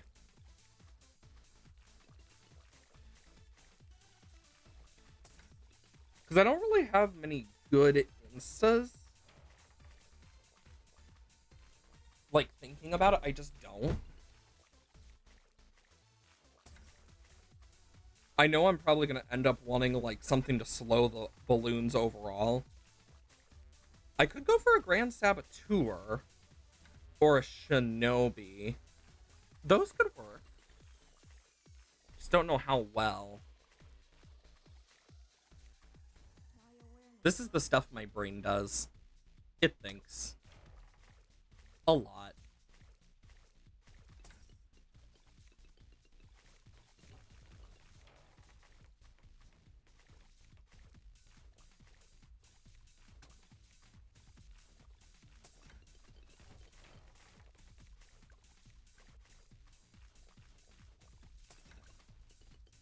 Hmm. Be wary. Okay. I'm definitely gonna want to go for Ray of Doom first. Then after Ray of Doom, I will do something else. Because Ray of Doom, I'm gonna have to sell stuff for. There's one thing that always confuses you: certain risk a rain 2 lunar item. Interesting. And what's that? Oop. Huh. I didn't even realize I could actually fit in that. Hoping that that works. I just gotta keep my mouse ready.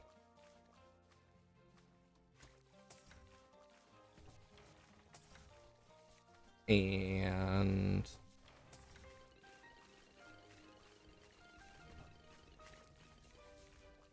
Red okay.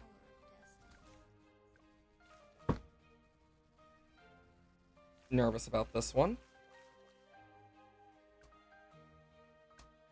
And blah blah blah blah blah blah blah blah blah blah bump. Because I believe it's gonna be around. Yeah, it's probably gonna be around round 80 by the time we get enough money. Like 80, 80 something. High Even with awareness. like the engineers. Be wary.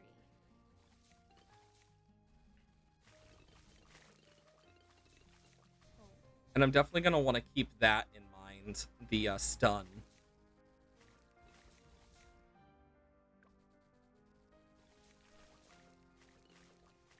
Okay. red is the color of destiny. Bum bum bum. Ba ba ba ba ba bum.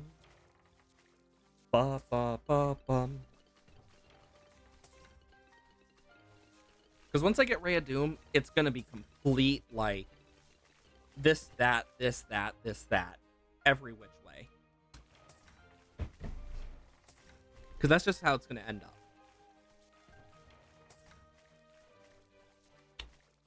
We might not even need to get to round 80 before we get enough, depending.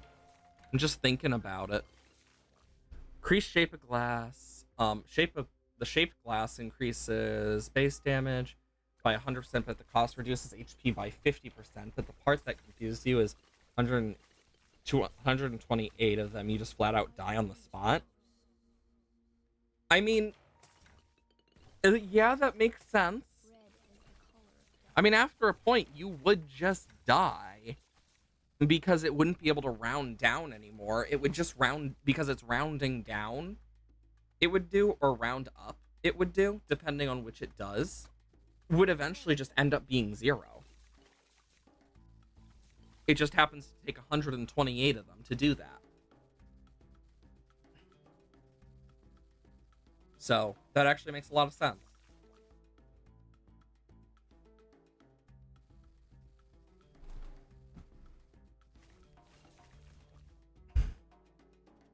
And I'm guessing that's also counting health upgrades, but I don't know. If it isn't and health upgrades delay it, cool. If it doesn't, it's probably to stop it from breaking. Because it might even have like a soft cap at that point, for all you know. Like it really could. Because those soft caps can matter.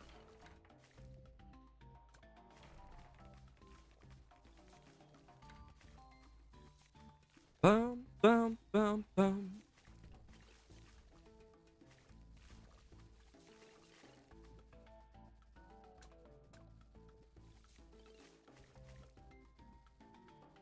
Take out the BFBs.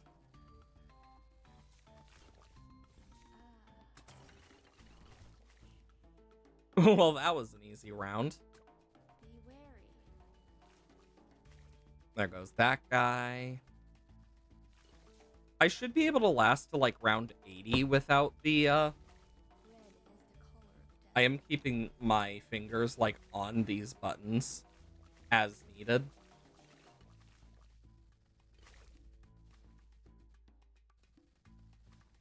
Hope.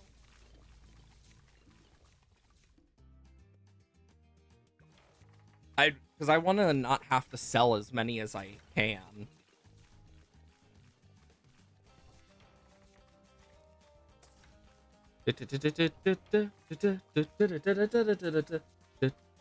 True, but how does that look like? I'll definitely answer that after ads are done, because ads should be going about now. Once ads are done, though, I'll totally look into it. Also, when I'm not focusing on this. My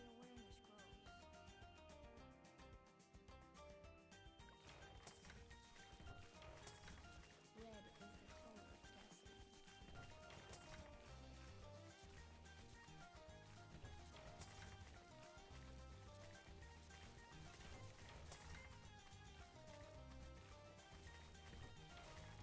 Some leaves must fall.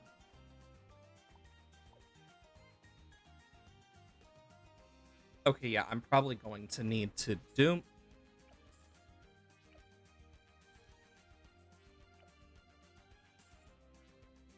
Actually, I can use this chance to put this guy back. Sell, sell.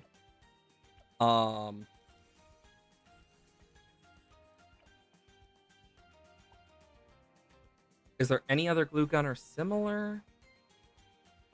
Okay, yeah, I can put him here.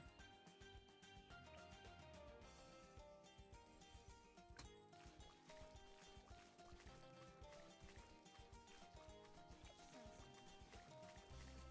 leaves must fall. Hmm. There's something.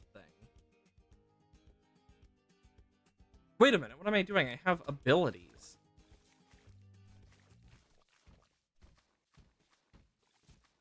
Stillness.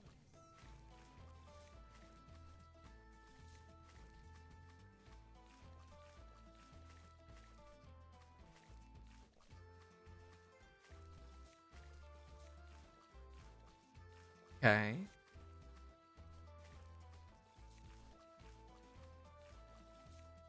And this is why it's important to slow down and speed up. There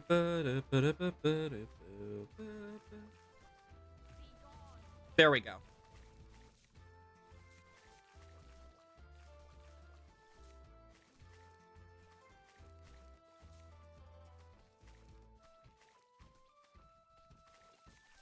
Stillness. Oh my gosh, we are like focusing in.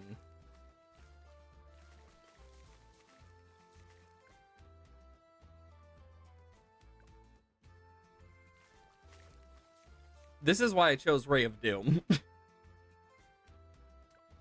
Ads should be done about now, if I am doing my math right. So, when it comes to the math on that, the best way to look at it is Be wary. what actually comes from it. So you have 50% of max health of 100, let's say. That's 50. Another 50%, 25. Another 50% would be, well, 12.5. 50% of that would be 6.35. And that would keep going until it eventually reaches 0. But since you can normally get health upgrades in games like that, in a lot of cases, the best way to go about that is because you can combat it because it would be percentage. And 128, I feel like, is probably the best number to use because at that point, it probably breaks the game if it goes any farther. It's very possible that that is like its specific limit because otherwise it could break the integer limit. Am I 100% sure? No. But it also could be just that hard cap because you're becoming glass in a way. Because the 128% is probably to cap it with all of the possible health upgrades that you could get as well. And that actually makes a lot of sense when you look at it. It doesn't mean it will be like 100%, oh, it's perfect sense. No. That's like going up to someone and saying, hey, guess what? And just completely throwing them into a ditch. It's a big, like, good luck type thing. Like, there is no guarantee for it. But that's okay.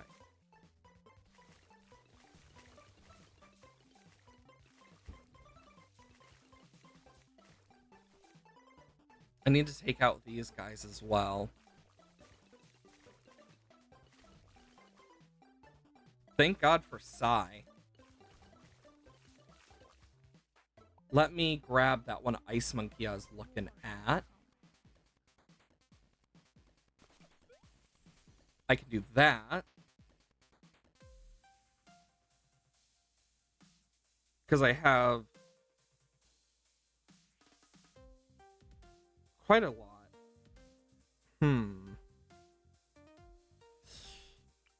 I want to slow these balloons.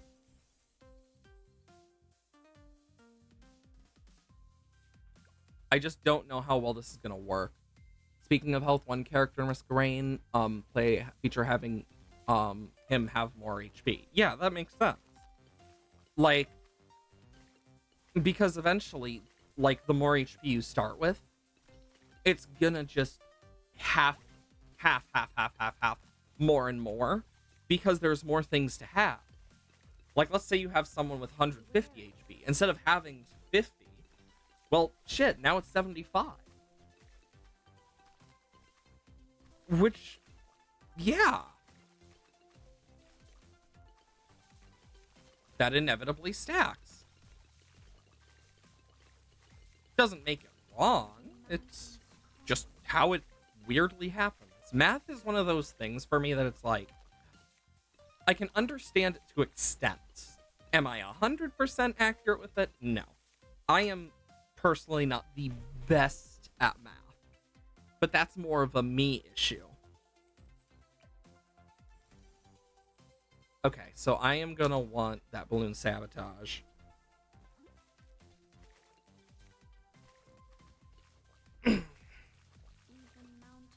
You know what also would be pretty nice?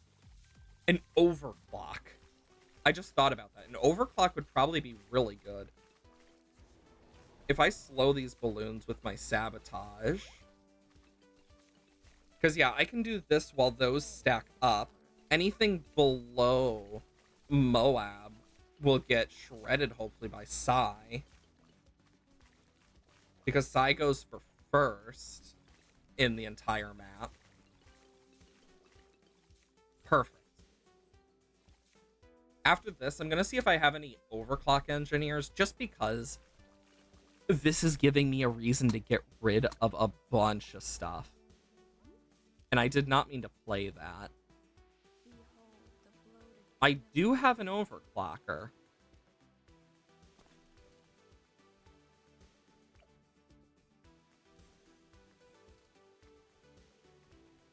I mean, if anything, it just means we're doing great. Because then I can, like, once I get that first overclock, I do that. And then I go up here, grab a tech bot. And now it should just keep overclocking. But I know in some games like Binding of Isaac, you have a limited amount of health, unless you have certain items. I believe Magdalene and Tainted Magdalene get their health affected. I know Magdalene with Birthright basically gets an extra row of hearts, for example. mountains While another example, like, I'm just going to do that real quick. Well, another example I can think of is with base, like Isaac, gets a completely different effect compared to Tainted Isaac, which his health can fluctuate more. At least it used to. I don't know if it still does or not, where if you get rid of a health item, it gets rid of its heart container unless it would kill you or something. But that might have changed.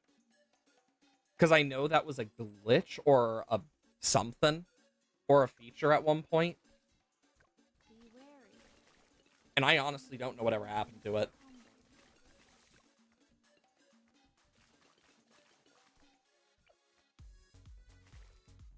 Humble. Red is the color of destiny. His name is False Sun in short terms. More HP equals stronger, long term, extra secondary special charges I can understand from playing a game. Interesting. I mean, I love characters that are like, the more HP you have, the stronger you are. For example, Tainted Magdalene. Literally, the more HP you have, the more use it has for you. As it basically is health that will bleed away, but Envy. it basically will give you like trails and whatnot and allow you to use your melee attack more. Tainted Eve is another one I can think of. I mean, literally one of the abilities that she has is when she is using her tears, after a certain time, until half a heart, she will lose half a heart to like a full heart or something. It's like full or half heart. I'd have to double check. But it becomes a little clot buddy. And then you can use your needle to bring them all back into hearts. And I love characters that use health in those types of ways that are a lot different, but then make like having extra health or like more health than you might need part of the character. The Forgotten, for example. You have 2 health bars, but if one of them goes, you're fucked because you die. There's certain examples of it not being true, with basically the soul deal, as some people have called it, where you literally trade part of your character that you cannot use again until you basically get rid of that. Because you've gotten rid of like all your health, you can't use it again until you get more health for it. Because you've basically gotten rid of it. Just like, goodbye. Caster Lunar Tampering. Every unused lunar spike gives 5% attack speed, 2.5 armor. Used spikes give 5% movement speed and 2.5 health regen. Interesting. I can think of several games that use health regen. Binding of Isaac only has one real like health regen item that regens over time, and that's Placenta. And it just has a chance every few like ticks to do it. Like it just randomly, here, have half a heart or something. or other. And it's like, wow, thanks. Because that's how it feels. Sai is starting to take out a lot. I love Sai as a hero. I think it's a really interesting idea for a hero. Another thing I can think of that has health regen stuff, tower defense games, Rogue Tower. There is a thing you can place, the mine, which gives you a certain percentage chance to just regen a lost piece of health. The mine also does give you one more health per. Brotato is another one I can think of that you can get health regen. Hell, you can even get negative health regen in that. Like, I love stuff like that, that just, like, completely is not what you'd expect could be happening. But I have seen that stuff get easily broken because of one reason or another. Doesn't mean it's a bad thing. No, it's fine. But it definitely happens.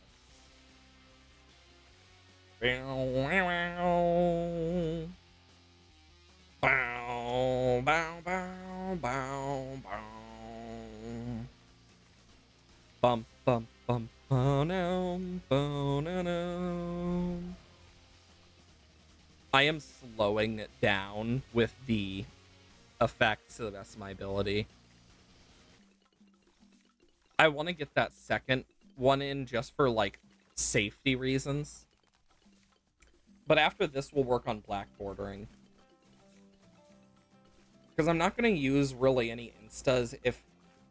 Like, I'm not going to use many, if any, when it comes to black bordering. Comparatively to this, where it's like, I just want to use some of them. Because I know I won't otherwise. Like, there was a point I had a 5/00 sun god, and I'm just like, what do I want to do with it? Okay, I know what to do. Boss event. Throws it down before tier 1 boss. But because it had no sacrifices to it, because that's just how it came as an insta, it wasn't that good. But it was still funny as hell. Because it's just like, oh yeah, here, let me take care of my issue. Insert really deadly, God of the Sun. Just, yes, this is normal.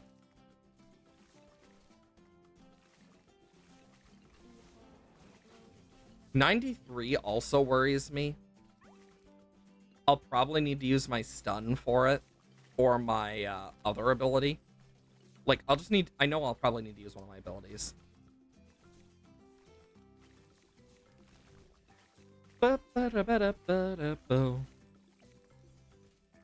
Do I need to do that for the Caltrops? No. Do I want to? Yes. Found something trying to explain the growth mechanic? Interesting. I keep saying interesting, and it's just because I find it interesting. But my brain just auto, like, feels interesting. And it probably does not sound right. But I know for me, one of the things I personally found, like, really interesting was the growth thing for health in Bounty of One. And how they did it is the more health you had, the more you grew, but the more damage you dealt. It was a special item you could get. And it's actually really fun.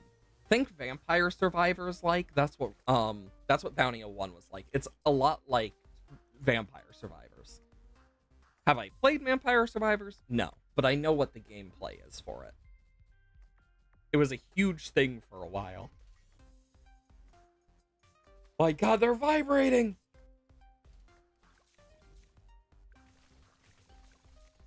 Be wary. And they're vibrating all over the place. Just look at them. It's sick.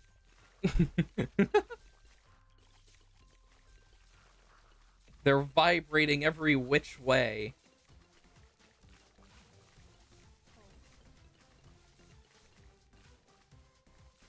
I can't believe they're vibrating all over us. Oh, Lord. I can keep making more jokes like that, but we'd be here all day. Oh boy, that's a lot to read. It says False Sun's bonus max health grants him stocks of Lunar Spice. He starts the game with 4 stocks, but gains more as he builds more bonus health. Lunar stocks starts with 2 stocks. Additional stocks are added the same amount. Bonus max health required to gain 2 Lunar Spikes per laser burst. Starts with 1 stock. Additional stocks are added the same amount. Bonus max health required to gain 4 stocks of Lunar Spikes. Energized core, the buff of Meriden's Will. Interesting. But also some stuff I don't understand fully. My guess is abilities, which is usually the answer for that stuff, is ability. Oh boy.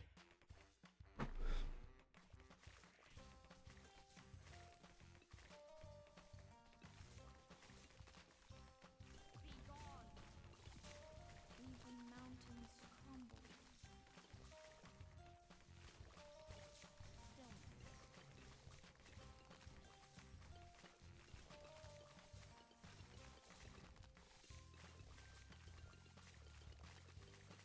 Jesus Christ. 99 is gonna be a very annoying one.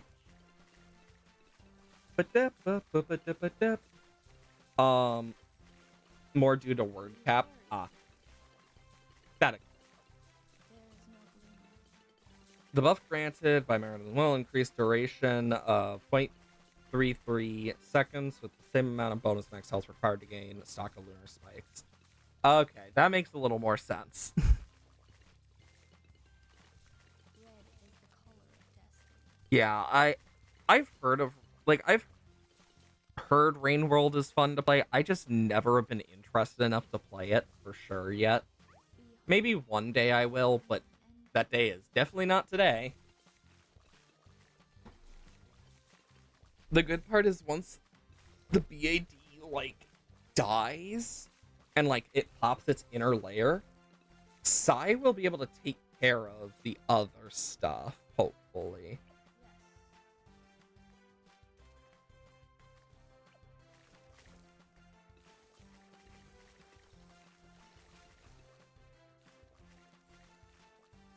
My hope is to use Grand Saboteur, like pretty early on. I would like to use it to my advantage if possible. Because Grand Saboteur would do a lot.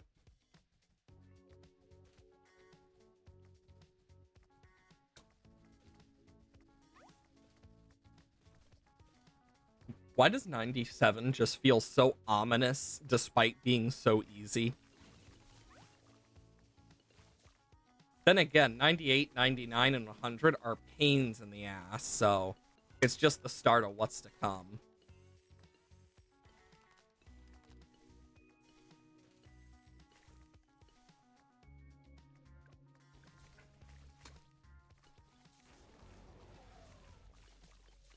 There is no gloom.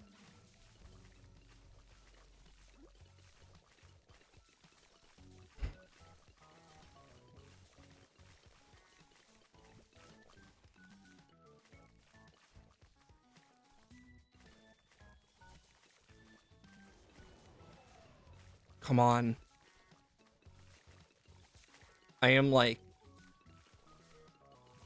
focusing so damn hard on this.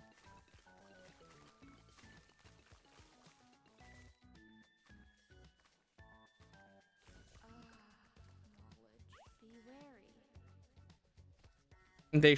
They're coming out damaged too, which is good because that's what I want. I want them to come out damaged.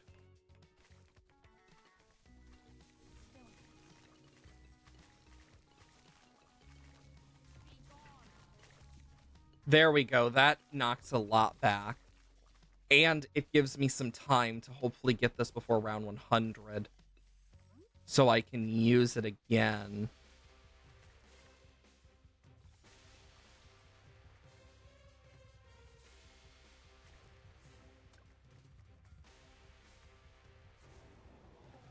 Boo, boo, boo, boo, boo.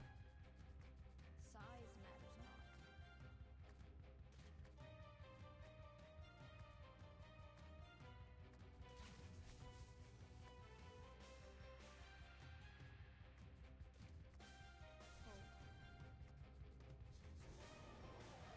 Come on.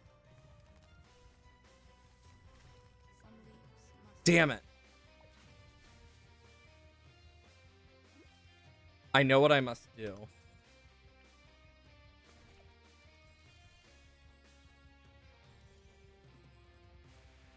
Boom, boom, boom.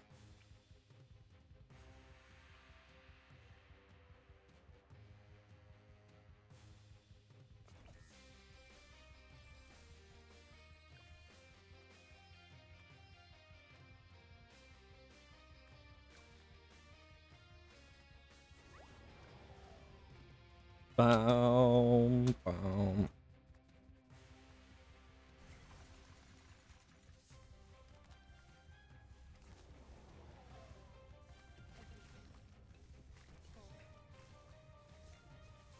Come on.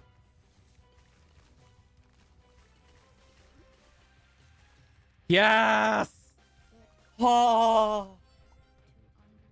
Something funny about Risk of Rain 2 lore for False Sun? Sure. Oh my god. Ooh, a 042. Those are interesting. Where are we in? Oh, wrong thing. 80? Game / UI.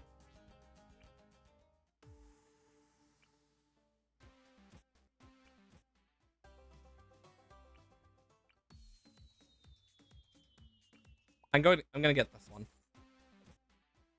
And I will just boom.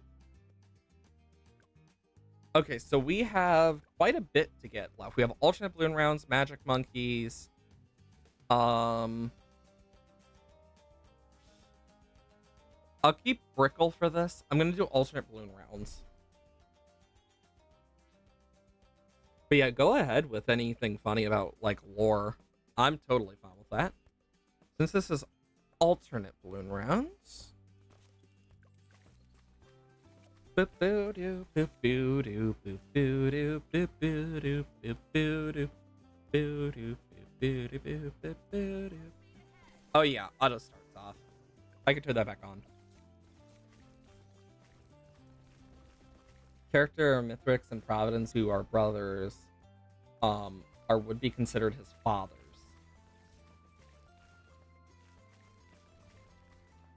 My guess is adoption. I could be very wrong for all I know. I'm just going with my best guess. Because that's the best I can really guess.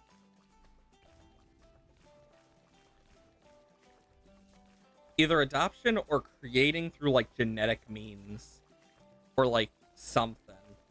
Though I'm not really 100%.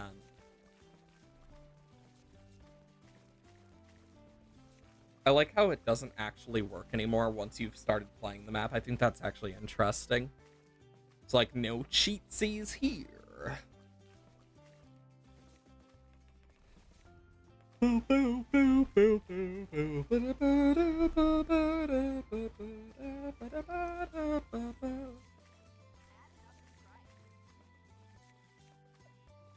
Just need full metal jacket.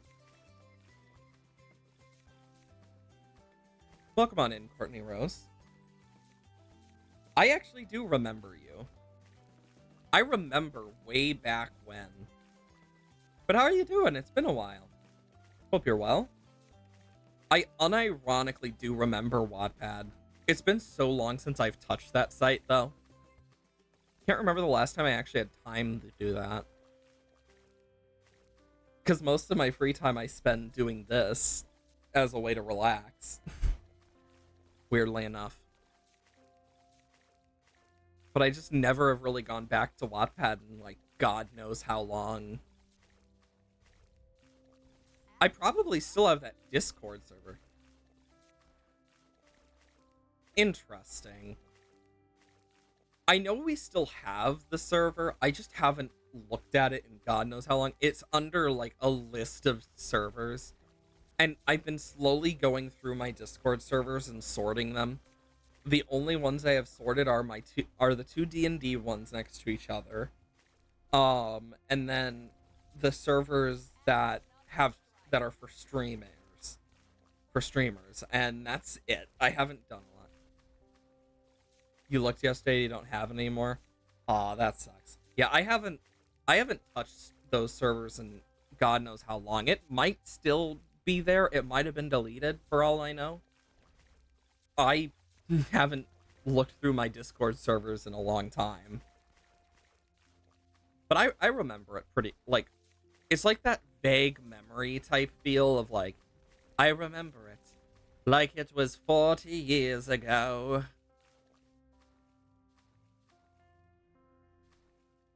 Honestly, anything is possible. But I've like, it's such a vague memory in my brain of like just the chaos of that server in its own regard. I mean, now instead of writing on like Wattpad or anything, like I started writing like D&D and actual like possible books. It's crazy how far that's kind of come, because I honestly don't remember half of the stuff I wrote on like Wattpad and whatnot. Honestly, I don't know what it would be. Like, I don't know if it's would be under Kaya's anymore. Like, I'd have to figure out which email it is too. Of the many emails I've used, it might actually be one of my like dead emails for all I know. Like, it might have been. Oh my gosh. When? Which one would it have been? God, that's bringing back memories of that stuff, because it's like I've really changed in terms of like my drawing digitally and whatnot. Yeah, I kind of had that thought of like, I wonder how many of that group have actually touched Wattpad in like God knows how long. Probably like a very low number, which is honestly fair when you think about it, because it's like, honestly, that site is one heck of a mishmash of all sorts of weird crap. Honestly, the only one of the, thinking about it, because I remember the thing that like got us talking. Like, I remember the things, and it's like, I'm quite sure like a good half, if not more, of that group ended up like doing some form of money scam or like completely disappearing in some form. Because I know Mitch disappeared. Jerome is just Jerome. He hasn't really changed. Well, he has changed. Just, he still does his content and really just seems to still have fun with it. I know there was a whole thing with Preston and Rob and their whole like server thing that got banned, and then them finding a way around it, which breaks multiple EULAs for Minecraft. And I haven't heard anything about the other two in God knows how long. Because I think, because like I'll go back and like check in on like some of the old channels I've watched, but I just never have really gone back to most of them. Like, I think Jerome is one of the ones I went back to just because it was team crafted. Like, I even like went back and checked like a bunch of the old team crafted stuff. It's like, geez, a lot of shit happened. That's what it feels like going back and looking at that stuff now, is like, huh, I wonder if anything bad. Oh my god. Don't keep up with MC YouTubers much. Peep at Preston's channels once in a while and cringe at it. That's fair. For me, I I actually stayed pretty close to the MC community. I like stayed with like Hermitcraft and whatnot. but that's like the main I really watch. Whenever I like, the only thing of Jerome's I actually watch is his Jerome Ace, where he does like Perfect Heist, Spies, and like Shell Shock and whatnot, because I find those games pretty interesting, and he did an escape room thing at one point, but I don't really watch his Minecraft content. And even then, watch is in a big like quotations, because most of the time it's just me listening to it in the background. And then like, here I am now streaming because it's like a fun thing. My therapist is like, this might actually help with your like missing of stuff and also with your mental health. And here I am over a year later, somehow with affiliate, and like, Jesus Christ, stuff has changed. I mean, because I remember back when we first did make that server, like, I still cringe at older me, like younger me, I mean, but I feel like everyone cringes at their younger self in some form. Like, I've realized how absolutely weird I am as a person. So Providence dies in Risk of Rain 1. People of Petra 5 make a statue out of gold. Then Eternite uses their power beyond her prison gilded coast and brings Statue of Providence to life. Matrix follower found him and basically put lunar corruption into him, turning Gears into passion, violence, and vengeful, and that false sun basically have 3%. Intro. That is odd and interesting. Saw someone made a roguelike of Peggle. Honestly, I'm surprised it took this long for someone to make a roguelike of Peggle. In all honesty, I'm surprised it took that long. Think about Providence and Mithrix being his fathers. It's the joke in the community of Risk Rain. That makes a lot more sense. I will say, there is so many weird things I have seen where people have done stuff like, oh yes, these are the fathers, and all sorts of stuff. Like, I still think of this one thing from Dragon Prince, where it's a picture of two of the characters holding their quote-unquote son.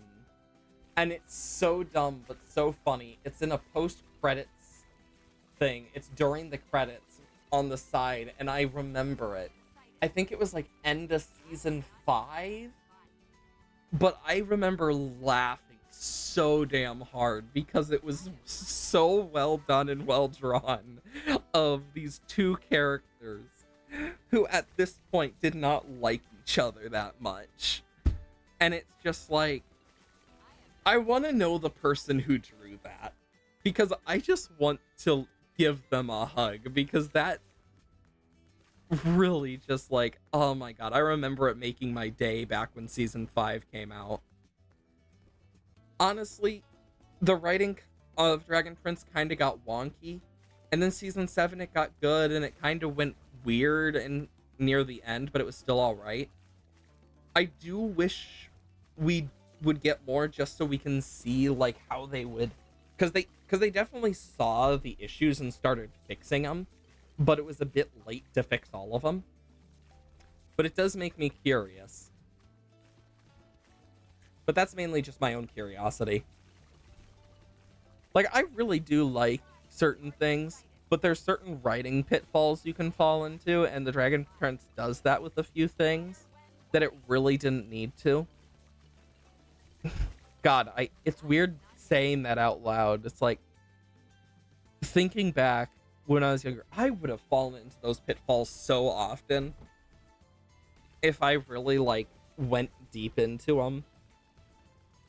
I mean, I look at the stuff I have now for like possible D&D stuff, and it's like, I have this whole like woman, like she's a wizard warlock mix, and she's a boss that I have planned, and her whole shtick is she uses controlling magics and stuff.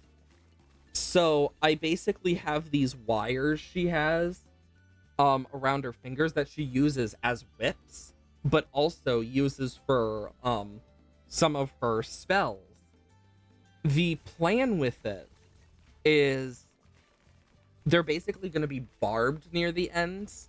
So it basically like sticks into player characters for like restraining, because I want to basically have it deal psychic damage or something when they try to escape.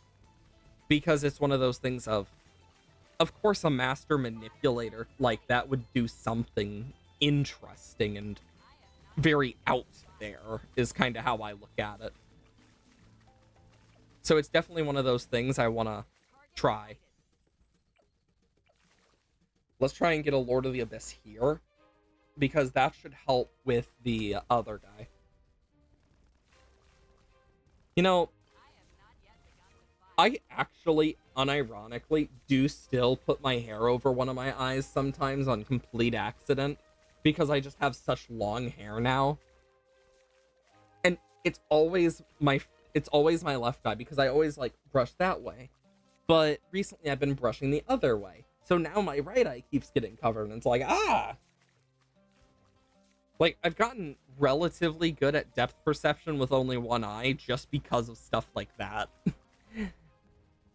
Because I remember I unironically did do that on accident so many times as I grew out my hair.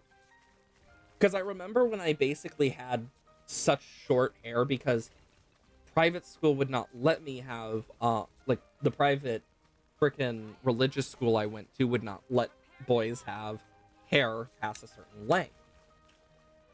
So I was kind of stuck with short hair. But when I did eventually go to high school, I grew it out. It's where my curls truly shined, and now I don't actually have to like try and keep my hair from spiking up randomly, because my hair is so curly, it just auto does that. No matter how much, like, it still takes a while to brush out my hair and whatnot, but nowhere near what it used to. But it does remind me of like all of that stuff back when I first was like experiencing it. Let's do half cash is gonna frickin' suck. I really dislike half cash. Okay, so what I'm gonna do here, I'm going to boom, boom, boom, boom, boom, boom. Because yeah, we could very easily do this. I want to get rubber to gold on this guy because it's just gonna make us some money. But with half cash, I'm just trying to think, if we're gonna beat half cash, it's gonna be difficult. But I got some plans. I feel like if chimps were any harder, they would have to add half cash. Like, it would just be hell. Honestly, I don't even think it'd be possible for most maps, because of just like, for a lot of the expert maps. Fun fact about chimps: when it was first added to this game, they did not know for sure if it was going to actually be beatable. Like, they unironically did not think some of the harder ones would be beatable at all. But because of the amount of effort that the community put into it, they were like, okay, you know what? If it's not beatable, we'll find a way to make it beatable. The only thing that is unbeatable is tar pits, because it is a secret map. But there has been talks from them about if it, like, there's been talks if they'll make it possible or not, but it's unlikely. Like with Ravine, it was impossible until the sword was added, because you just could not beat that round 6. I believe it was round 6. It was either round 6 or 8. That was just impossible to beat, because there was always one red balloon. So the sword takes out exactly one balloon. And like, I gotta give credit where credit's due for Ninja Kiwi. Like, they listen to their community a lot more than a lot of other developers. Like, the developers that listen to their communities the most that I can think of are like Relogic, the Repo devs, Ninja Kiwi. I don't remember because I know the Repo devs, this is like their first game or something, like one of their earliest games, and they didn't expect it to take off. And honestly, I'm glad that it did for them because it's like, yeah, it's difficult, but it's interesting seeing them like slowly work on the stuff they're the best with a small team, but also like every week or every other week they release a video like about the updates they plan to add, and it's really cool seeing that stuff. Like other devs that I can think of that listen, um the devs of Subnautica listen pretty well, though I don't know how much that's changed over the years because that's usually why they start in early access with their stuff. um Lord knows how Subnautica 2 is gonna go, though it does make me really excited because I actually like, if it weren't for the fact that I already know about everything in Subnautica, I would probably stream it, but I might still do it one day. Might be fun. Who's to say? But I know for me, if I were to play Subnautica, most of my time would be spent building. I know myself way too well to know that I would go out of my way to build things. I would like have a little garden. I would go like full like techno cottage core, I feel, because that's just how I am. Like I honestly like cottage core style and whatnot. I think it's really fun. And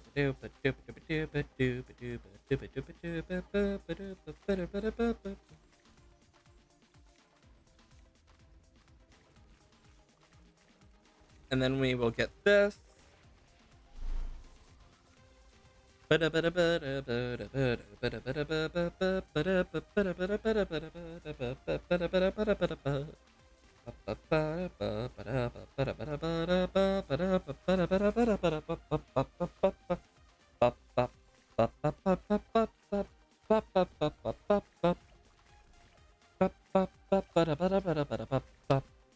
God, I really want, if I ever got the chance to meet the composer of like my favorite video games, I want to meet the composer of not only like Hollow Knight, Christopher Larkin, but I also want to meet the composer for BTD. I would love to meet the composer slash composers of them because it's so damn good. Like, I just want to know like the process they went through to create such a good song with so much versatility for how it can be changed. Like, they do it so well. It's just so dang cool. I could nerd out about it all day. Like, that's the stuff I find really interesting. And I think that's just me being a music nerd, in all honesty. But like, I could never not stop loving this game and the music behind it. It's just too damn good. Is it the best music in a game I've ever heard? No. But it's definitely up there. Like, I would love to be able to meet so many of the... If I could meet anyone from the past, it would probably be a musician. If I could meet anyone from the past, I would probably end up meeting some, like wanting to meet someone like Beethoven. Just like, I'd love to meet so many different artists if I could. It'd be so cool. Cause like, I've had my moments where it's like, I look back and I'm like, holy shit, when I met Matt Smith?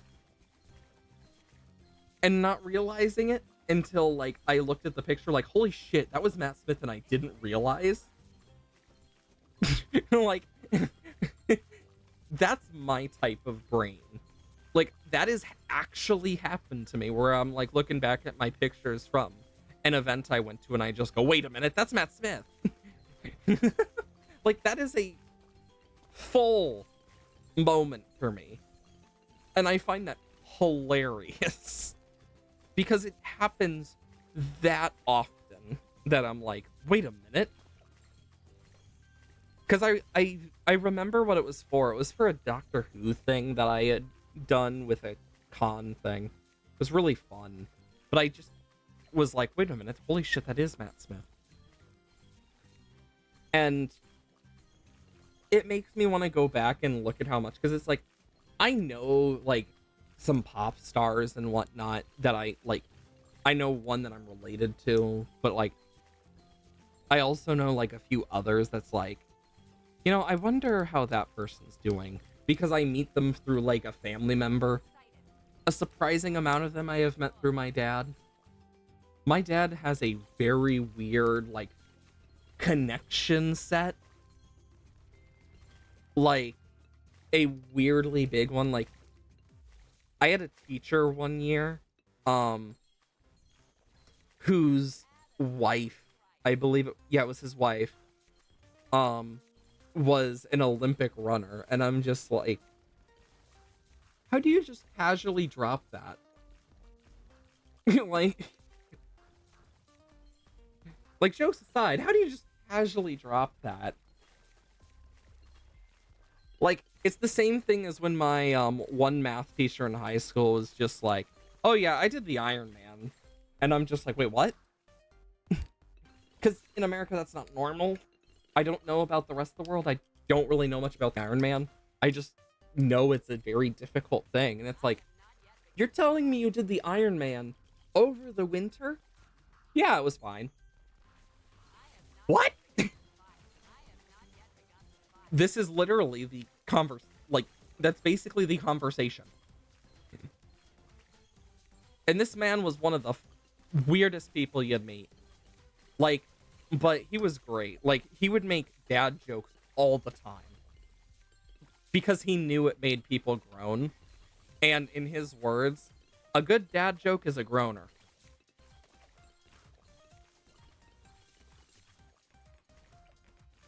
I know I'm over 10, but I honestly don't care. I just like having this.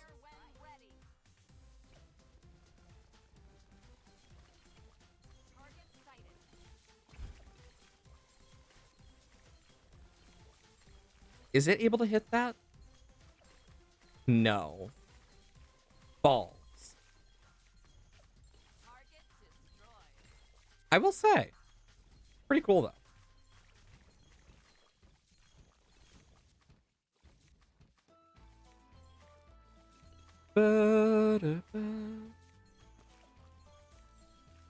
Can I even... Yeah, no, I don't think I can. That sucks. Imagine if it's a thing of I can't affect these guys. Nope, I can. So yeah, it literally is just barely out of range. That sucks. But the amount of tentacles... It's truly beautiful.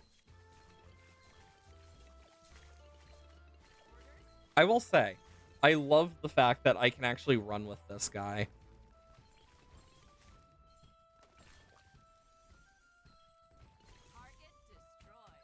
And then I want...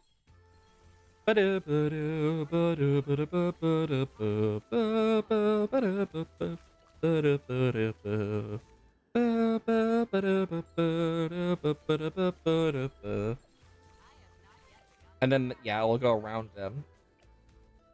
And then I need this for the magic? Yeah.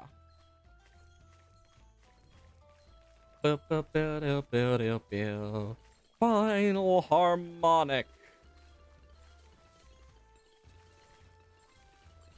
And it's just gonna go in the way of all of these.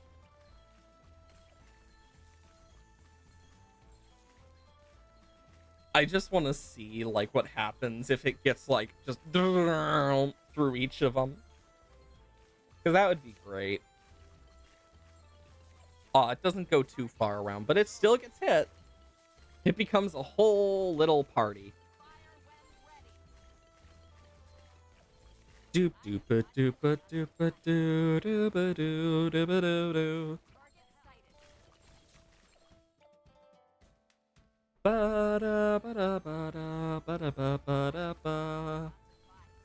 wish I could put this here, but I can't. I know that's not gonna work either. Ah! It's the one time I wish I could. I mean, we're destroying everything. This is beautiful.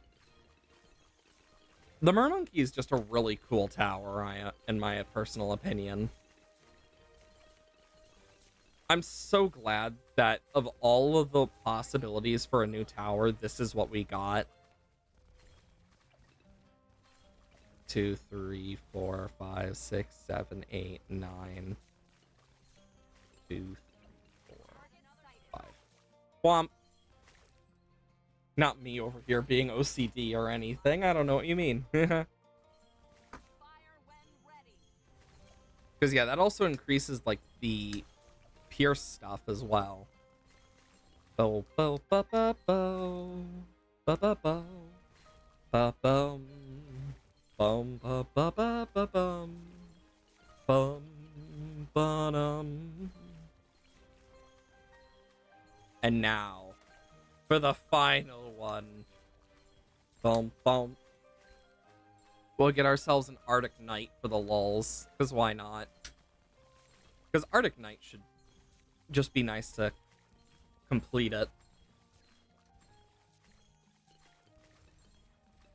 Because I'm not going to be able to get Poseidon. Like, I really doubt I could. I mean, the good part is we are destroying this.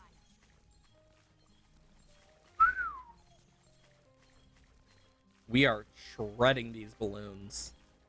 Which is good. I'm glad that we get to shred them.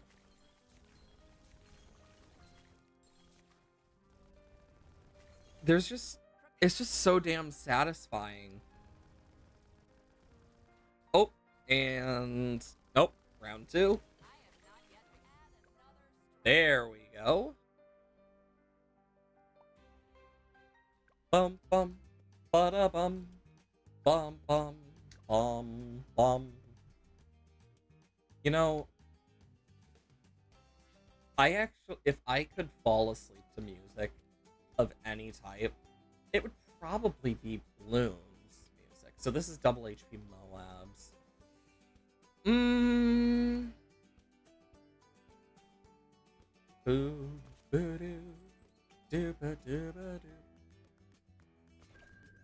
Twin guns, long range. Let's go.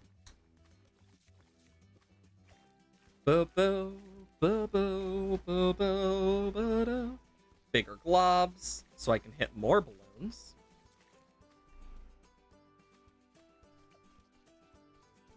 Yeah. Woo, yay.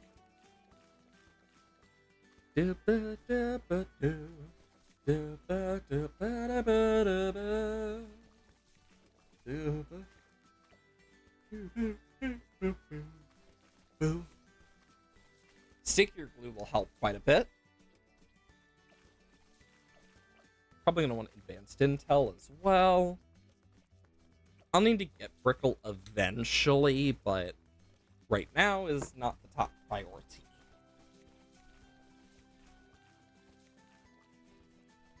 There we go. Now we actually are going to just shred through some of these rounds. Because this is just going to slowly stack up with just pops and damage. You know, it'd be a really interesting thing to try. Because I've never really had the chance to do it. A zero pops challenge. Where it's not zero pops, one tower pop challenge. Not one tower chimps, but it's specifically a one tower pops challenge for chimps. Where it is, you're doing chimps, but only one tower can actually get all the pops. You can buff it to your heart content. But otherwise, it is literally just a one tower dealing all the damage. Which is easier said than done. Cubism is one of the easier ones to do it on, if I remember correctly, just because it's like because it's actually more possible there. It just takes a lot more. But you would need to be very careful. And one pop out of line and gotta restart the round.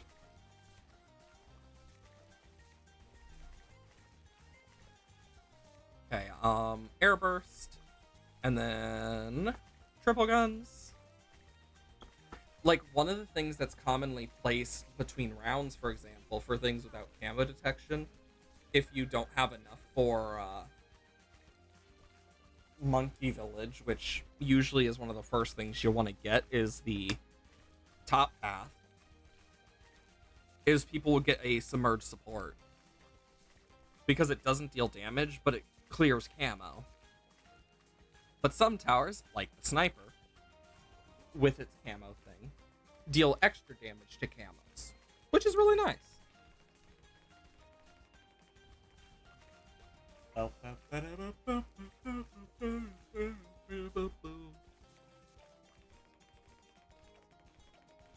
Yeah, they'll get close and kaboom, kaboom, kaboom. And they'll blow up as they do. Plutonium, stronger glue. I'm gonna get plutonium reactor after, I think. Right now, it's just for camo. Eventually, I'm gonna want it anyway. Mainly for the leads. Because the leads are gonna be a pain in the ass.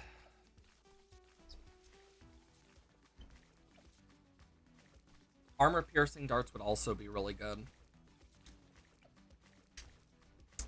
I think I'm gonna go for plutonium reactor first. Bump.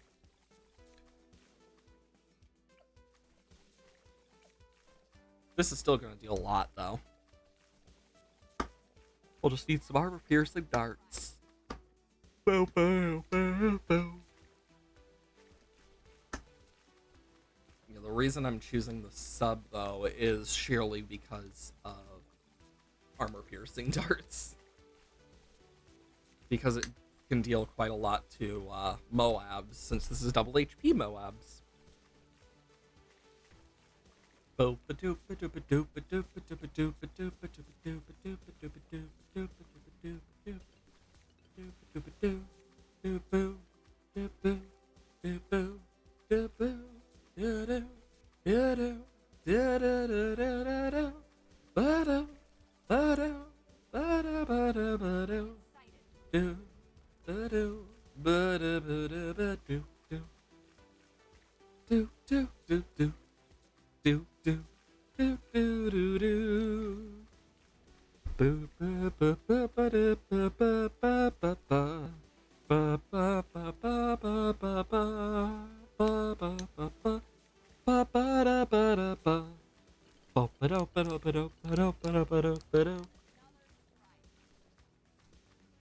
Doom, doom, doom. Oh, cool. It's the Game Boy version, yeah. Okay, so now we just need some more Moab damage overall. So I'm just gonna keep increasing my armor piercing dart amount. And Moabs will be shredded. Quite a lot, actually. Should help quite a lot. Not sure how much, though, but it will help. Do do do do do do do do do do do do do do do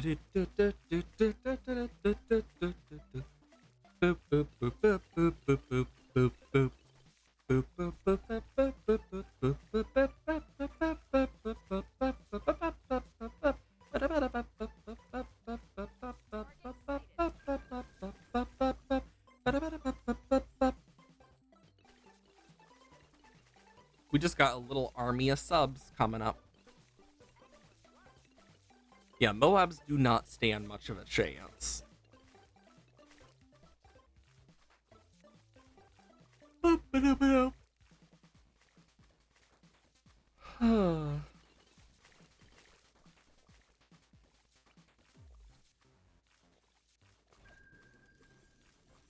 Ba-do-ba-do-ba-da.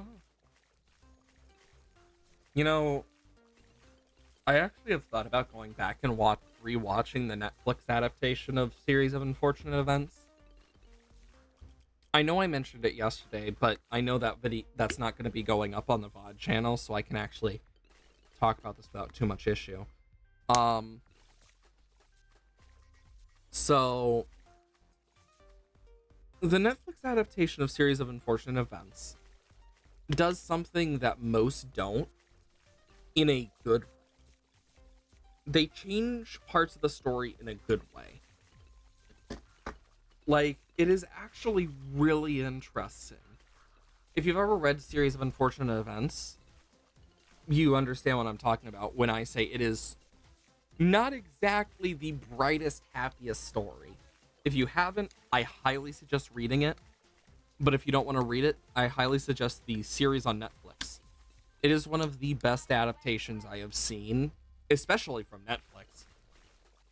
Because what it does is it keeps the original books, and unlike the movie, which tries to put 3 books into one, like, hour and a half, mainly focusing on the first, they focus for, like, each book about 2 episodes.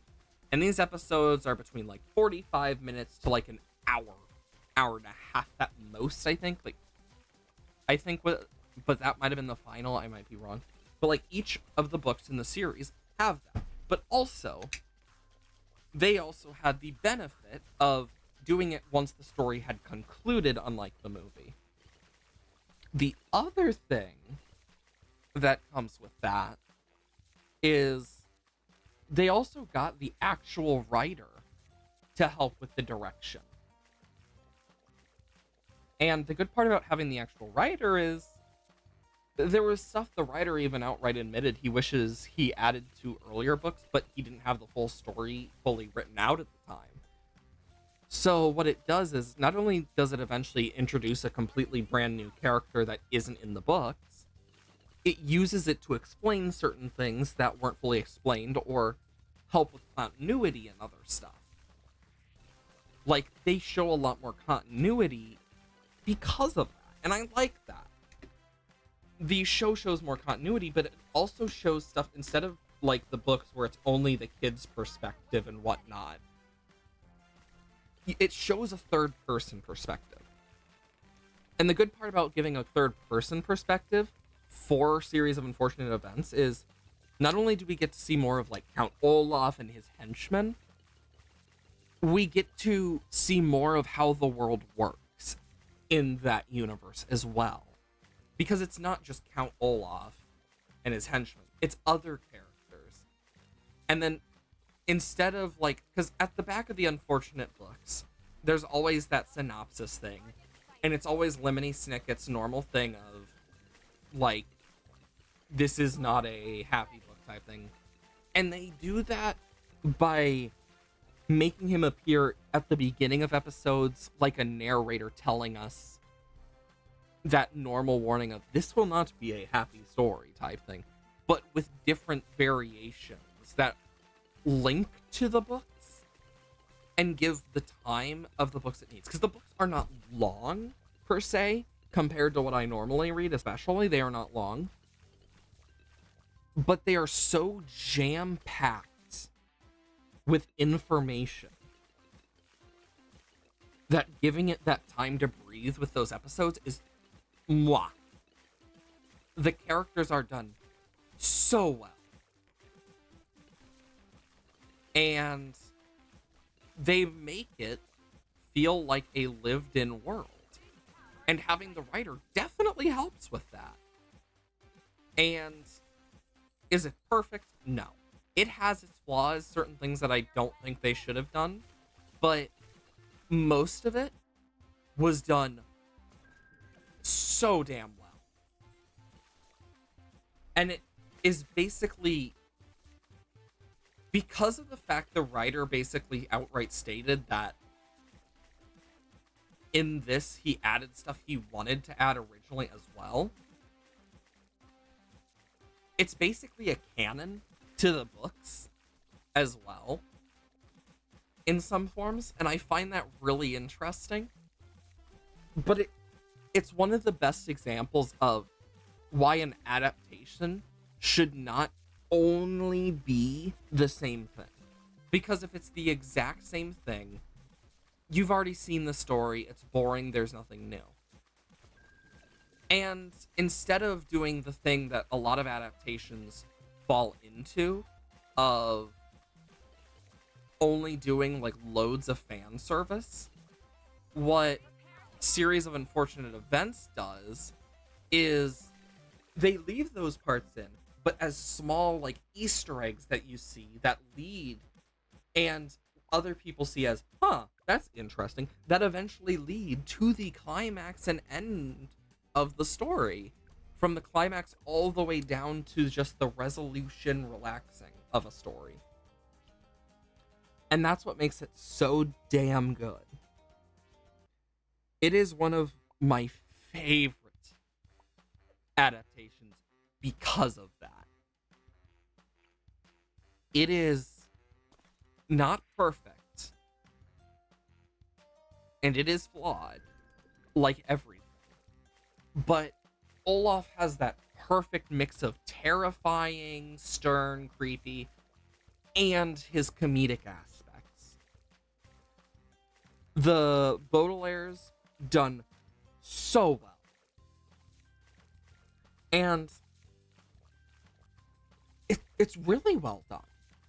It gives more points to the story that aren't seen because you now have a more omnipotent presence. Because you're watching from a third person instead of just watching the kids, you're watching everything in a form. And I love that. It makes it feel more alive. It gives more weight to certain things. It makes you understand why certain things happened the way they did.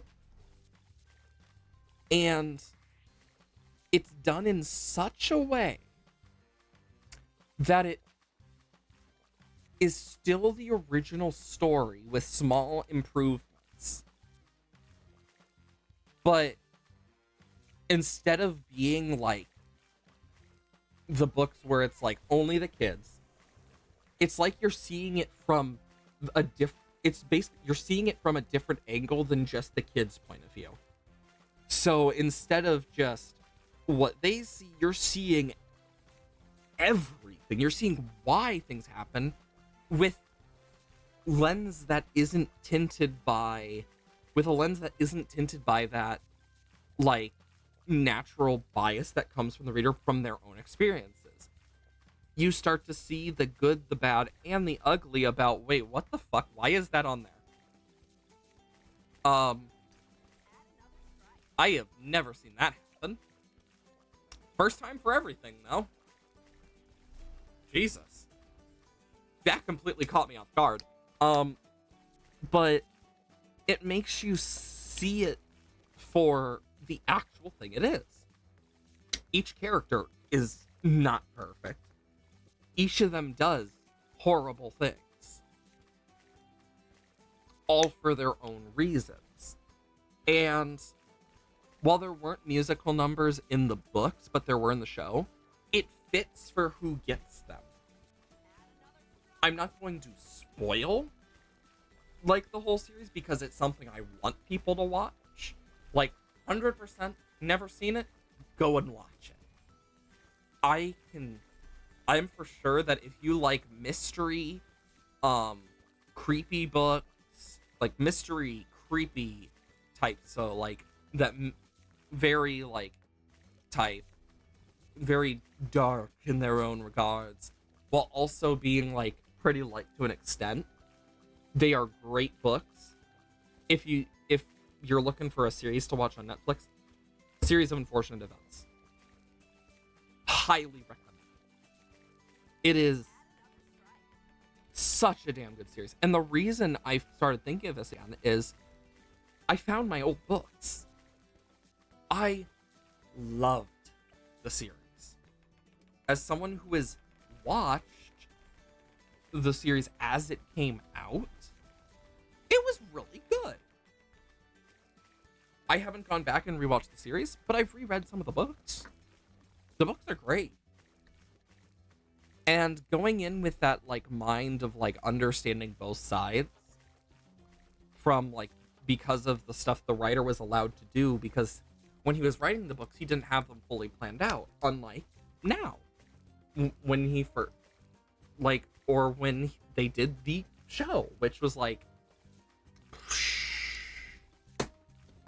when did that come out?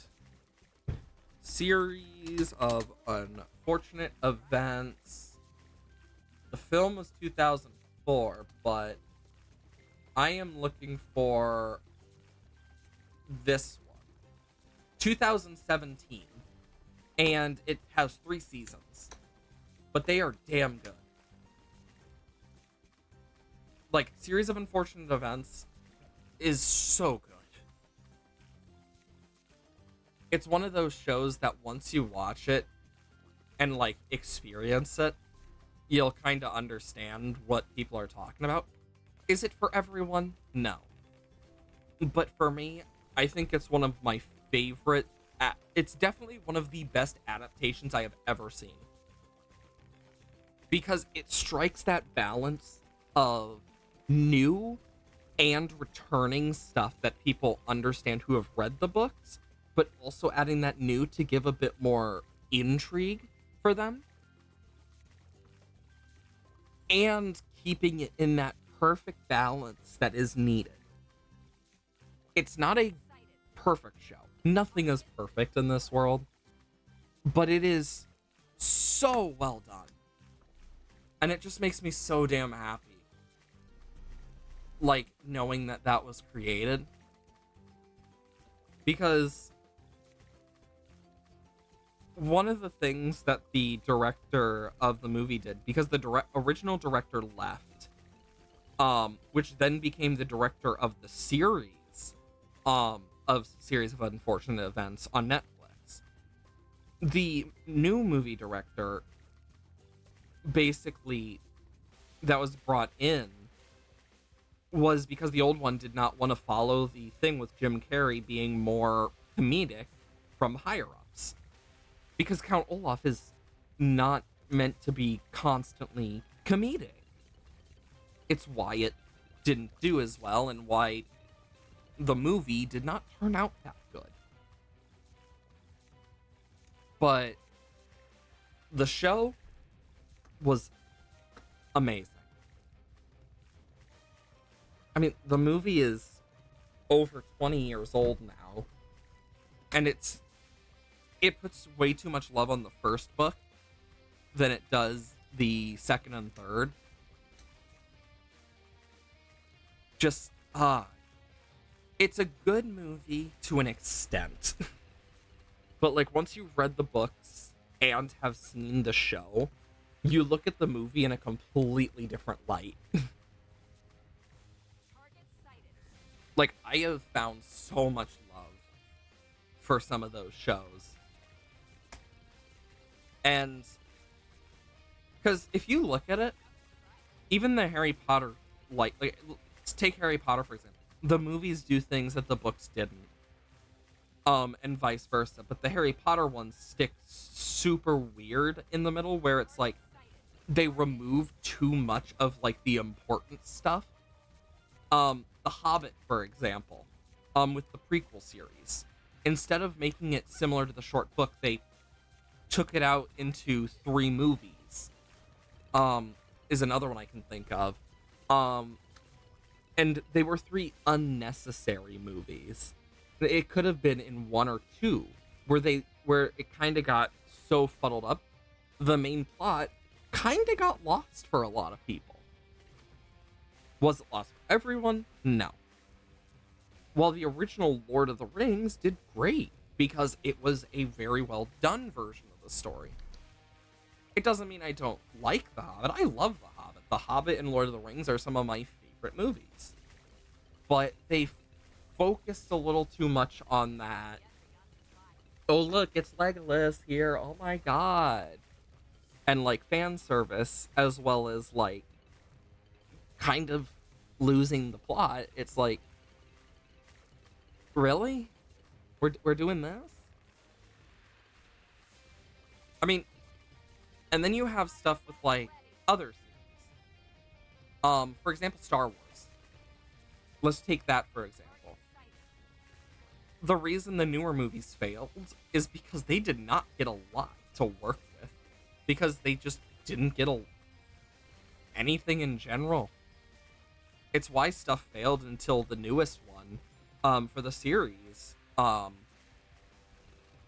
And is it the best? No. But a lot of the stuff was kind of thrown aside due to higher ups and other stuff too. Because that happens in the movie industry just as much as it does in any other industry. But I found that like learning to understand that stuff really has given me a love for that stuff more than I thought. Like animation, for example. Like, if a series of unfortunate events became an animated thing one day, that would be insane.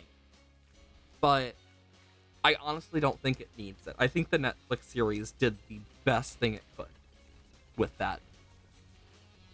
In terms of animated series, some of them just did not hit the time of day or hit the nail right on the coffin.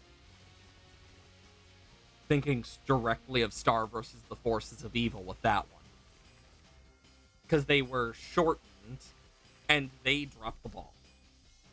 While Owl House, on the other hand, while shortened, did it in such a way where it's like, yes, it feels a bit rushed near the end, but that's also because, well, they were. But it still wraps up very well and feels complete. And it just kind of shows that there are flaws in many writing styles, but also bonuses for them as well. Like, the whole "it's a dream" thing, a lot of people hate when it comes to story writing. But one of the most loved "it's a dream" books and movies is Alice in Wonderland. And part of that is because everything feels like a freaking, like, fever dream in that entirety of it. It feels like a dream. So it's like you can make the connection in your brain a lot better. And that's why it works so much better than, and then all of it was a dream after like this crazy thing. It's like, but there are ways to make it feel different. Like, one of the things I did with one of mine that I've been working on is they think it's a dream when the character wakes up, but then you get but then there is still parts left where it goes into the epilogue where it shows from a third person point of view it wasn't a dream, but at some point, and I'd make these points like more known, at some point during one of these like different events they didn't make it through and the rest was a dream past that. And it's one of those things of, that's part of the mystery. They never fully escaped what they were escaping and they're trapped again. And does it mean it will work? Not all the time. Like, there are some books that work better than others. Part of reading is it needs to feel somewhat satisfying at the end of a story. I mean, it's why certain movies, shows, etc. fail. I mean, especially right now with, like, for example, let's take all the live action remakes that have been kind of happening. Like, a lot of people don't feel satisfied because it's the same story, but it's also with worse graphics than, like, the original animated. Or, like, it removes parts that, like, make the story that actually made it better. And it's why a lot have failed. And then there's some where it's just like, so you made this worse because why? Like, I used to love like movies and whatnot, but as I got older, I just stopped watching them as much. Like I have a long list of movies to watch. I still have the second and third Sonic movie, Mario movie, Minecraft movie. I have freaking like Moana on there and stuff like both like the second one. I have freaking Inside Out 2 on there. I have a shit ton of horror movies on there. I'd have to actually like look through again and be like, okay, let's see how much we got. Because honestly, I got no clue. I just know it's a lot. Boo doo. Boop boop boo boo boo boo doo. But one thing I do remember is like there's just so much stuff now that I honestly am lost in terms of like what movie to watch first. Like there's a lot of movies I just haven't gotten the time to watch. Because like finding the time, one, and two, just haven't gotten to it. Like I have yet to watch the Five Nights at Freddy's movie. That's on my list. I have yet to watch it. Like, and that is one of the many movies. Another one, I haven't seen Toy Story 4. I haven't gone out of my way to see like a lot of movies. But it's also like doesn't make it any less like, oh, cool type thing. Where it's like, oh, cool, this looks like a fun movie. I might want to watch it one day. And it's like months to years later, and I still haven't watched it because I just haven't had time. Like, that is literally my experience with it, is just, oh, shit. Anyways. Because that's just is. Doesn't mean I don't like it. I actually quite enjoy that type of stuff. I am a huge fan, personally, of movies. But honestly, in recent decades, they've just been... Some of them have really gone downhill, like Marvel. Like, I have not gone out of my way to see some of those Marvel movies. Like, after Endgame, it kind of just went downhill. WandaVision was alright, and Doctor Strange was okay. Like, I know they're following certain parts of the comics, but I haven't gone out of my way to watch all of it. Like, I haven't watched Into the Spider-Verse 2 yet, and that's something I've been meaning to watch as well. I just haven't. And it's the same for shows. Like, I haven't watched Invincible. I've read the comics for Invincible way before. And, like, the comics have been done. If I remember correctly, they've been done for quite a while now. But when it comes to overall, will I watch the series? I don't know. One day, maybe. I still haven't caught up on Marvelous Miss Maisel because my mom and I used to watch that together, and we just haven't had time to do it. Like, we ended in like one of the seasons and just never got back to doing it because we just got so busy. Because my mom and I like to try and get together and actually watch stuff or like play games together. Like that's just something we enjoy. Like there's just so much I've not caught up on. Like I know one thing that's apparently coming out or like has been mentioned is like a new Buffy series, and I'm just thinking to myself, how old is that? And I was like, I remember Buffy when I was younger. I liked that show quite a lot, but there was one episode that always just like, and it was the hospital episode, and I remember it so damn well. But I also remember the fear demon, and I just can't get that out of my head of like, fear me! Just tiny little guy, fear me! Fear me! Fear me! Oh god, it just random stuff like that is what I remember from it. I also really like remember the theme because it was a really good theme.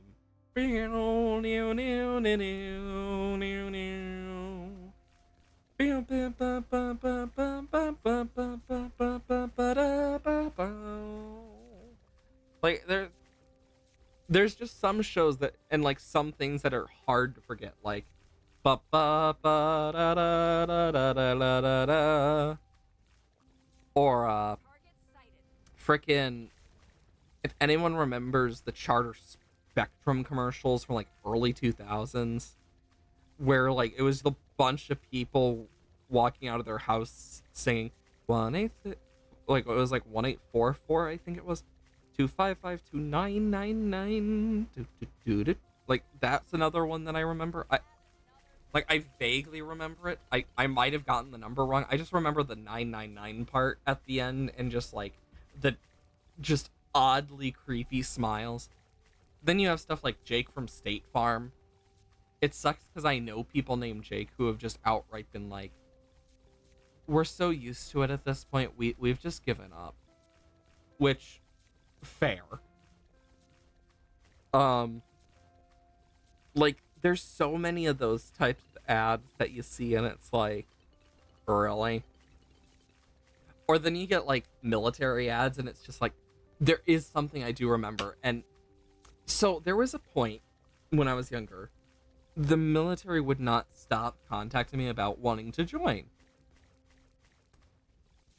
At this point, they did not know that I had been unable to walk. Because it started before I was 18. Because they wanted to get me early. For when I did turn 18. At that point, I was unable to walk normally. I still had a cane. I did eventually recover, but I also have glasses. I can't see for shit without them. And it got to an extent where I kept getting, like, letters and whatnot. So one day when I got a call over the home phone, because yes, it was still a landline, I just remember them saying, and just me going, look, if you want someone who has the mental stability of the Tacoma Narrows Bridge, you can have them. But with my records, I'm more of a liability to the people around me if I were to do that. And then I just hung up. Never got a call from them again after that. I'll see ads for it, but they just don't call anymore. I wonder why. But like, I go out of my way to do that type of stuff sometimes if they just don't leave me alone.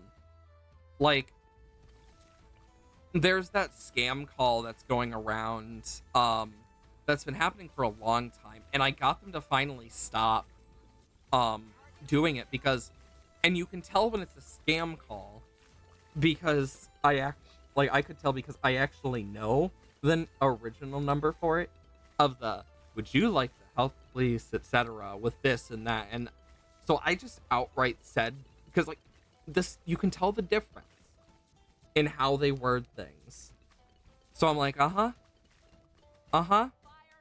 anyway, I would if it wasn't my mother who had been shot, and then just hung up, never got anything. Like, I just don't care when it comes to scam calls and stuff.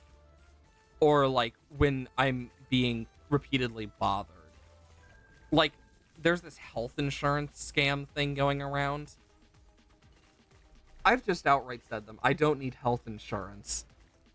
I'm already halfway into the coffin and stuff. Like, and it gotten them to stop. I haven't gotten anything from them in 3 weeks now. Like, I just stopped caring after a point. So I'll just like say some of the most random shit to get them to stop. It works. So at least there's that. Is it morally okay? Maybe not. good way to stop spam calls. I remember the one time that I actually, like, when I was younger, went to a chiropractor because, and the only reason I went there is because I needed a massage, and it was the only place that would actually do it. I don't trust chiropractors. Neither did my Grammy, actually, because I would like you to know something about chiropractors. And the whole chiropractic thing, if you look at it historically, is terrifying. Like, there's an entire section of how it was first founded, and like, the spirits told me type shit, but it's a pseudoscience. It's not good for you. It may feel good for a bit, but it doesn't fix the issue. But massages, on the other hand, completely separate thing. Massage therapy is actually part of the science. It's just like the cracking of your neck and stuff, like, oh my god. Like, all it takes is one wrong move and you're dead. It is absolutely insane to me.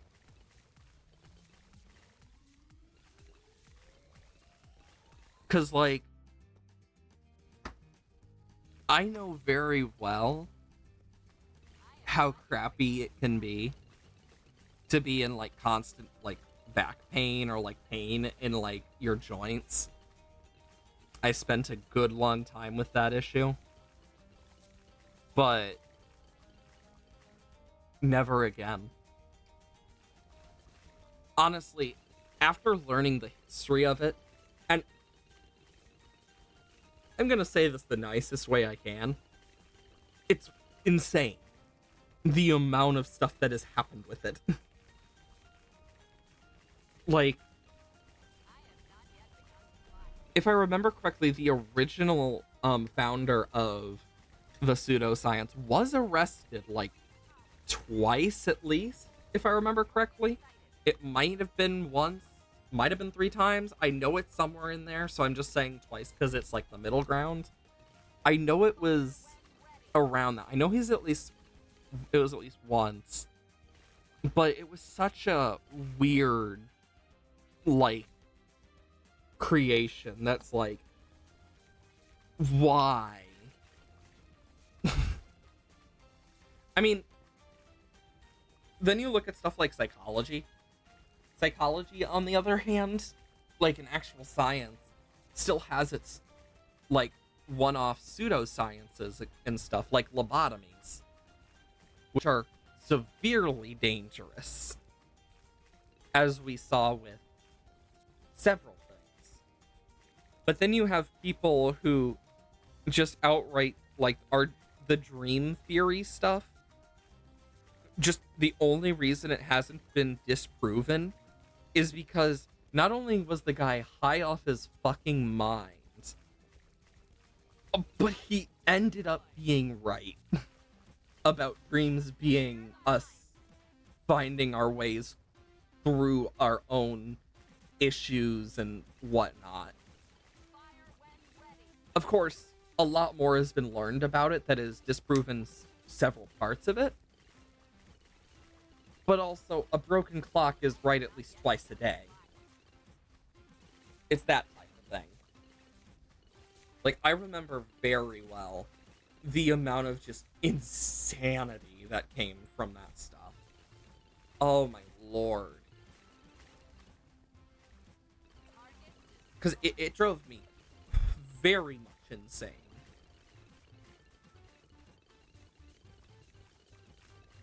Like, it was absolutely insane. I think what I'm gonna do, if I do long range advanced intel and then this, hopefully that should hit that. I'm gonna make this a sub commander.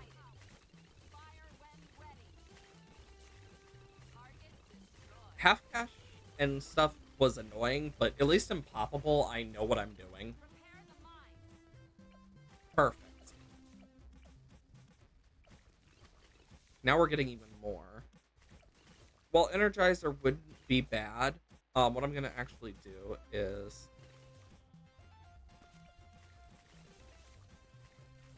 there we go. And then I want to get stronger stim. There we go. And that should keep it on like most of the time. If not like yeah. But it should do really well. Next on the list. I mean, I could try and save up for this, but I doubt we're gonna get it. Another thing I can think of that's like a really weird but interesting thing.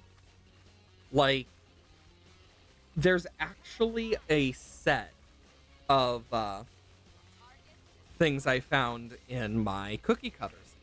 I have an old set of Power Ranger cookie cutters that I did not know I had. And there's part of me that wants to look up how much they are, but the other part of me is surprised I even have them and wondering how the hell I got them. Like, I know there's a cookie cutter that we have that's like the family cookie cutter. It's this important cookie cutter that is basically it's my great grandmother's camel cookie cutter. Wait, no, it was my great great grandmother's cookie cutter because it was my mom's great grandmother's cookie cutter. And this camel survived so damn long and it's still like somehow kicking partially. But it is also one of the hardest cookie cutters to use. So what did we do? We decided, you know what? This is tradition now. If you're gonna join the family, you gotta at least do one if you're joining us for cookie cutting. So it's like part of the tradition. Like, I always use it even now because it's like, I like using it. It's fun. But we've stopped using it as much as time's gone on. But I still really enjoy it. I know we cannot do up to 100 again. Okay, so this one monkey beat 44 with more mo as we regrow health. Any limits? No knowledge, 1 life. I can think of a way.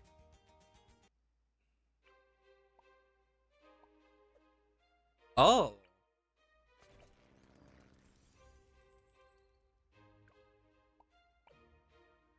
How much is... Yeah, it's too expensive to get Moab Shove.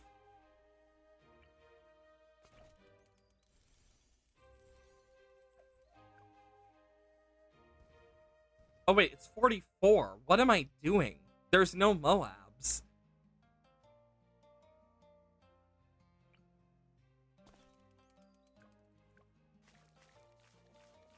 Yeah, a super monkey just easily like shreds part of this.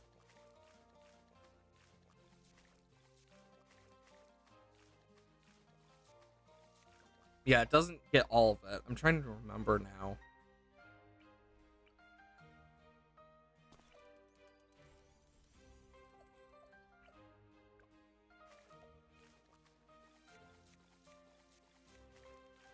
Not enough Pierce. I mean, the other thing I can do is just...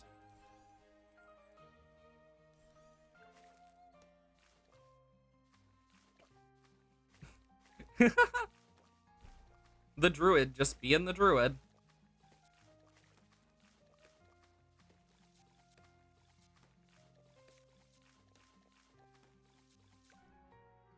Just druiding and around.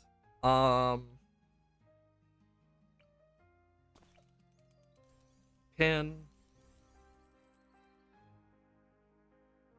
Double gun. Yeah, that should help.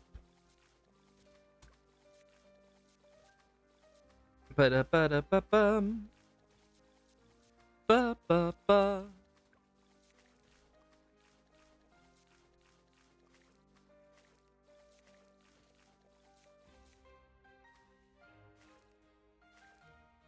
The engineer!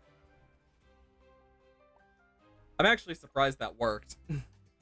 Okay, and then let's do the standard challenge. Round 1 to 140. Okay. Only the top path. Ow. Middle path, engineer. Can't do... The tier 5 does not matter. 252. Okay. I already know what I'm gonna do. This'll be easy. Cause I can just bump. Boom.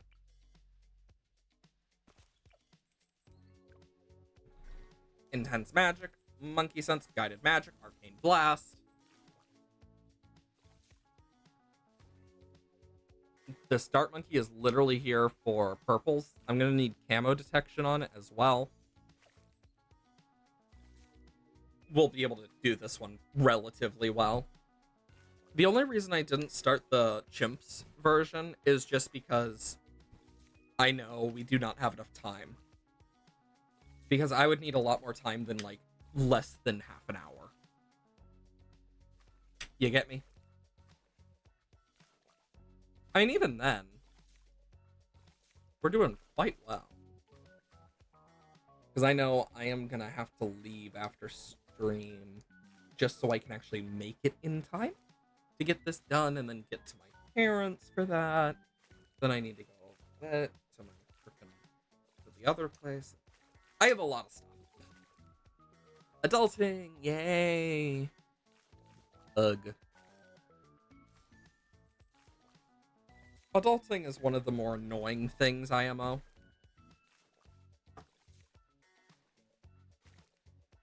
But yeah, we should be able to get Arcane Spike in time. Hopefully. But, yeah, I have a lot of stuff. So, with my sister's grad party, like, we have all sorts of stuff planned. I'm picking up the desserts because I'm not allowed to make one this time. Sadly. As much as I wish I could.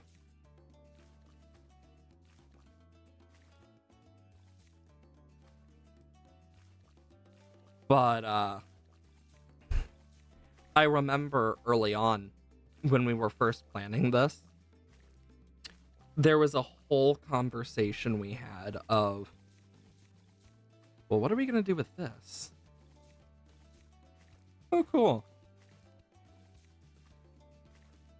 But yeah, it's something I'm going to need to deal with. And that's the annoying part is, do I really want to deal with that?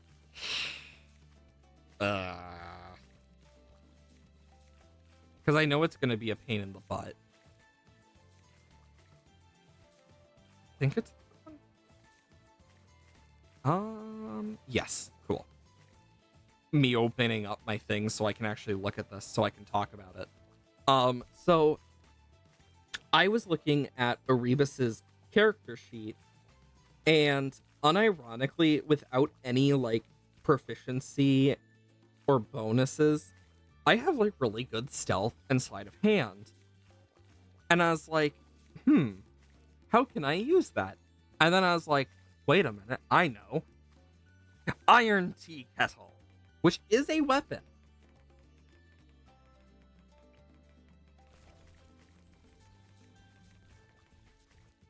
Because the Iron Tea Kettle is apparently a weapon you can get. It deals 2d4 plus... Like, for me, it deals 2d4 plus 1 bludgeoning damage. Like, I don't know why, but it exists. So what I have chosen is that's basically gonna be his mother's tea kettle. But druid focus and, like, ranger focuses are usually, like, quarterstaff, etc. And I talked to the DM about it, and they said okay about it. I'm making it so I craft my bow, and it is my arcane focus. So, like, my bow is made of yew wood type thing. But when we were doing the session, I used my Gather Swarm to move it 15 feet, move one of the goblins 15 feet, and I literally took it off its wolf and just went, no, you're over here now, and just completely just threw it off to the side, like, yeah, no, go screw yourself. It was very funny. Like, because not only that, but then it gets led into one of the other players who then is like who's playing this character who is not like knowledgeable in her own magic, so she's like really mad about it, and her arcane focus is a parasol, and so her parasol turns into a shadow blade, and the goblin gets absolutely decimated, not realizing shadows can hurt, and kills it with psychic damage because shadow blade. And it was so damn funny. One of the funniest moments. Either way, though, exclamation mark Dislab and exclamation mark YouTube. We have the Discord, where I announce if I am sick in any way whenever I go live, as well as many other things, such as if things go wrong, if I'm streaming on a day I don't normally stream. But the days I do stream are Monday, Wednesday, Thursday, and Friday, 8 a.m. to 12 p.m. CST. Sometimes I go early, sometimes I go late. It depends on a lot of things going on. Stuff with that might change depending on my stuff with my job, because I may or may not take that promotion, just depends.